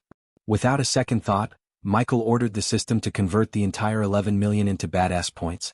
"I am sick of this slow-paced journey of mine," Michael mumbled. He played too safe and it resulted in him getting his ass kicked. The number of enemies he had grew by the day. To be honest, Michael became sick of it. This chapter upload first at Novel Bin. Net. If you want to read more chapters, please visit Novel Next. To experience faster update speed, it was time to remove some heads and root out some pests in his life. Conversion completed. The host has received 440,000 badass points. Michael took almost 8 months to upgrade the system from version 5 to 6. In stark contrast, he decided to upgrade the system to version 7 in just 2 weeks. All because of his actions on the battlefield. He almost wished for more wars in this world so he could earn millions of badass points in a single day. System, upgrade yourself. Wow. That's really fast. I wish there are more blood princes out there to knock some sense into you, host. The system ridiculed Michael. The system upgrade will take 6 hours. You won't be able to use the system during the upgrade process. I expect a free spell token from you, system, said Michael. He was still sitting on the table. If you ask nicely, the system might give you one. Michael jumped to the ground from the table. Please. To Michael's surprise, the system gave him no response. It began to upgrade itself while Michael laid back on the chair Gaia was sitting on. Since there was nothing else to do until the system finished its upgrade process, Michael closed his eyes to meditate. 6 hours flew by in a blink of an eye. Michael opened his eyes when he heard the system's notification in his mind. The system upgrade is completed. Current system level 7, 0. The host can now have up to 35 subordinates. The host has received 1 free spell token as a gift for upgrading the system. You'll take the Silene spell, please, Michael said. He didn't even bother to take a look at the spells in the store. Ding, the host has successfully acquired the level 1 Silenes. This chapter upload first at Novel Bin. Net, the bubble lasts for 5 seconds. The area of effect is a 0.5-meter radius. Michael heaved a sigh of relief. His next task was to get enough experience points. Michael had 2 plans to raise his level. To get the first plan running, Michael contacted Azazel. My lord, Azazel, initiate plan Dark Sweep. Start with the heads of the 3 big sects. Can I coordinate with Lady Kaplan, my lord? Asked Azazel. Yes, plan Dark Sweep was Michael's quick way to get experience points. Up to this moment, Azazel watched the feeds in the surveillance room and listed potential targets for the order of death to kill. Now that Azazel had a physical body, Michael was able to send his butler to kill some of the targets, starting with the sect masters of the 3 big sections. After their deaths, there would be a power vacuum. Hopefully, this power vacuum would destabilize the sects enough for Elder Ella and Claire to take over the sects entirely or bite a chunk out of these sections. Once the 3 heads were dead, Michael could not only receive experience points, but the status of the Sunrise sect would also rise beyond his expectations. Use the Molten Plague with care, Michael instructed Azazel. Before leaving for Amazaroth, he gave Azazel a few crates of Molten Plague, just to use in a situation like this. I will, my lord. I received information about a secret meeting between the three heads from Lady Kaplan. It's a good opportunity to kill all the three heads. When is this meeting? In 12 hours, answered Azazel. Then I expect the good news in 12 hours. Azazel, don't get caught. I want, my lord, Azazel calmly answered Michael. Confidence reeked in his voice instead of any uncertainty. After cutting the communication with Azazel, Michael quickly took a glance at his status. Since he had upgraded the system, the experience level cap for level up in the fusion stage reduced from 1 million to 800,000. Killing a fusion stage cultivator would give him 500,000 experience points. He roughly needed 3 dead fusion stage cultivators to level up. Lucky for him, each sect leader was at the fusion stage. You're up, Michael heard Lane's voice from behind. Michael slowly turned around to see Professor Lane enter the office with his usual expressionless face. Thanks to you, Professor. Sit. Professor Lane pointed at the chair before the oak table before sitting on his chair. Although Michael had reached Professor Lane's cultivation level and was just a few items away from reaching 6-star alchemist, he respected the man. His knowledge and experience was a droplet compared to Professor Lane's ocean-like knowledge. Professor Lane might be the first man Michael looked up to as a mentor after Spectre. Usually, I don't poke my nose into students' business. I simply don't care, said Lane. Judging by his tone, Michael could tell it was indeed the case. But your matter is different. You endangered Mazeroth by almost bringing a blood prince to our doorstep. What do you have to say for yourself? The novel will be updated first on this website. Come back and continue reading tomorrow, everyone.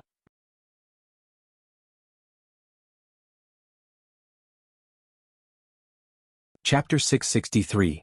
The Fall of the Three Big Sects in Elon. When the last light disappeared over the horizon, darkness enveloped the world. Everything beneath the dark sky was blanketed by puffy snow.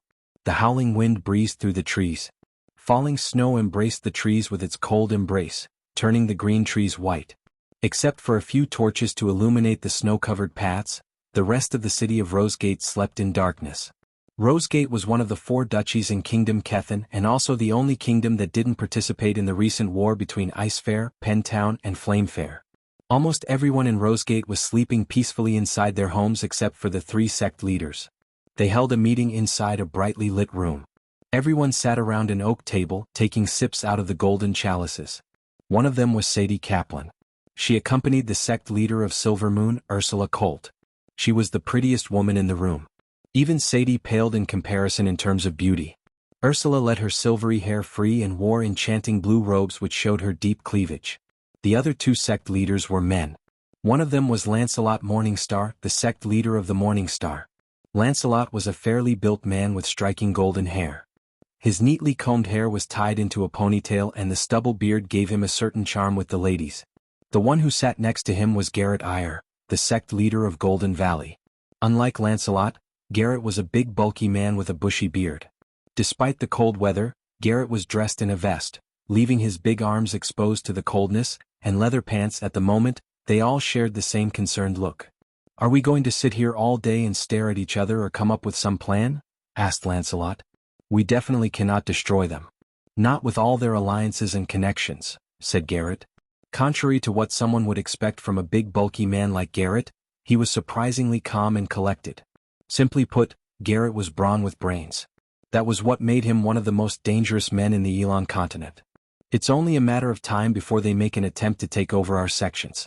How many sects they had already swallowed? 10? 20? 15 to be exact, said Ursula. It was an enormous number. In a short period of time, the Sunrise sect had gone from a declined sect to one of the most powerful sects in Elon.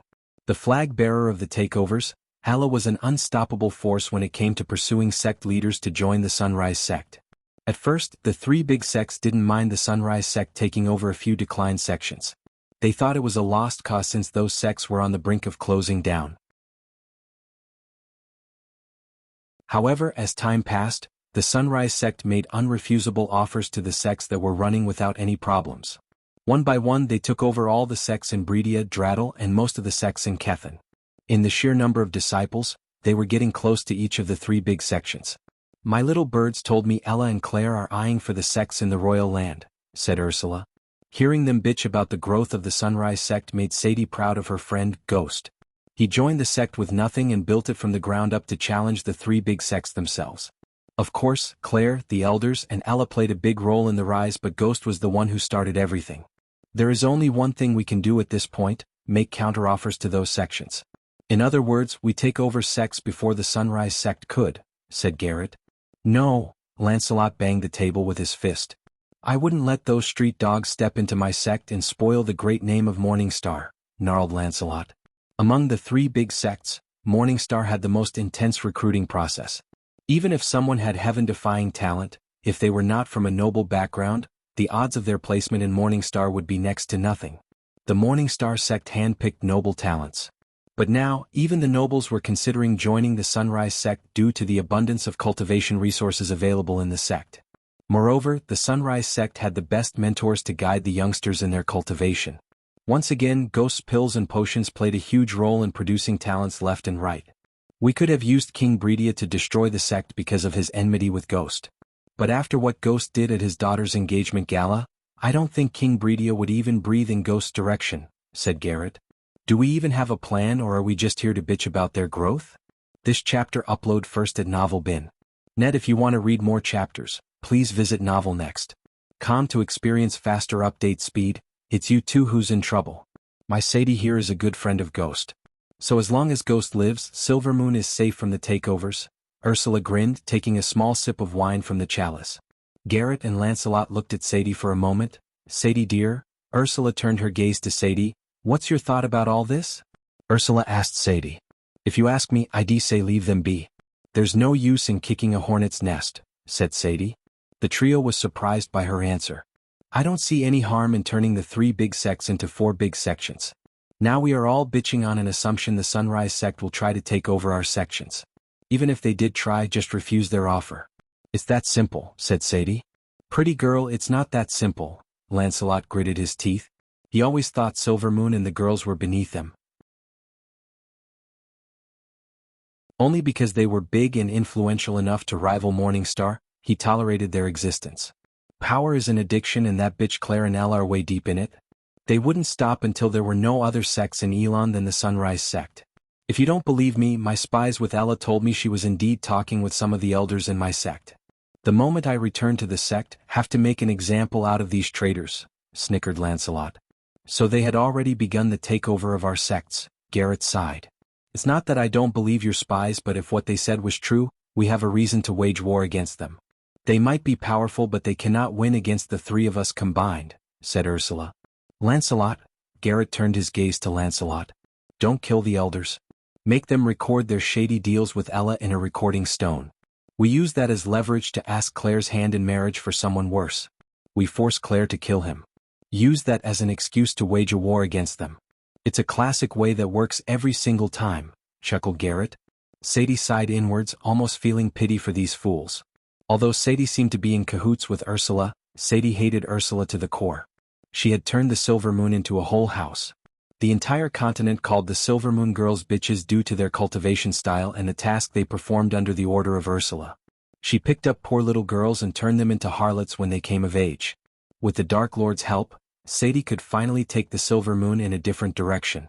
For that to happen, Ursula had to die first. Lady Kaplan, it's time. Suddenly, Sadie heard Azazel's voice in her head. Her heartbeat slowly increased. Taking a deep breath, Sadie put her hands under the table and took out a vial of the molten plague from her space ring. She released the vapor into the air. Unknown to the three sect leaders, they began to breathe in the poisonous air. This chapter upload first at Novel Bin. Net. I have an infamous man-whore in the sect.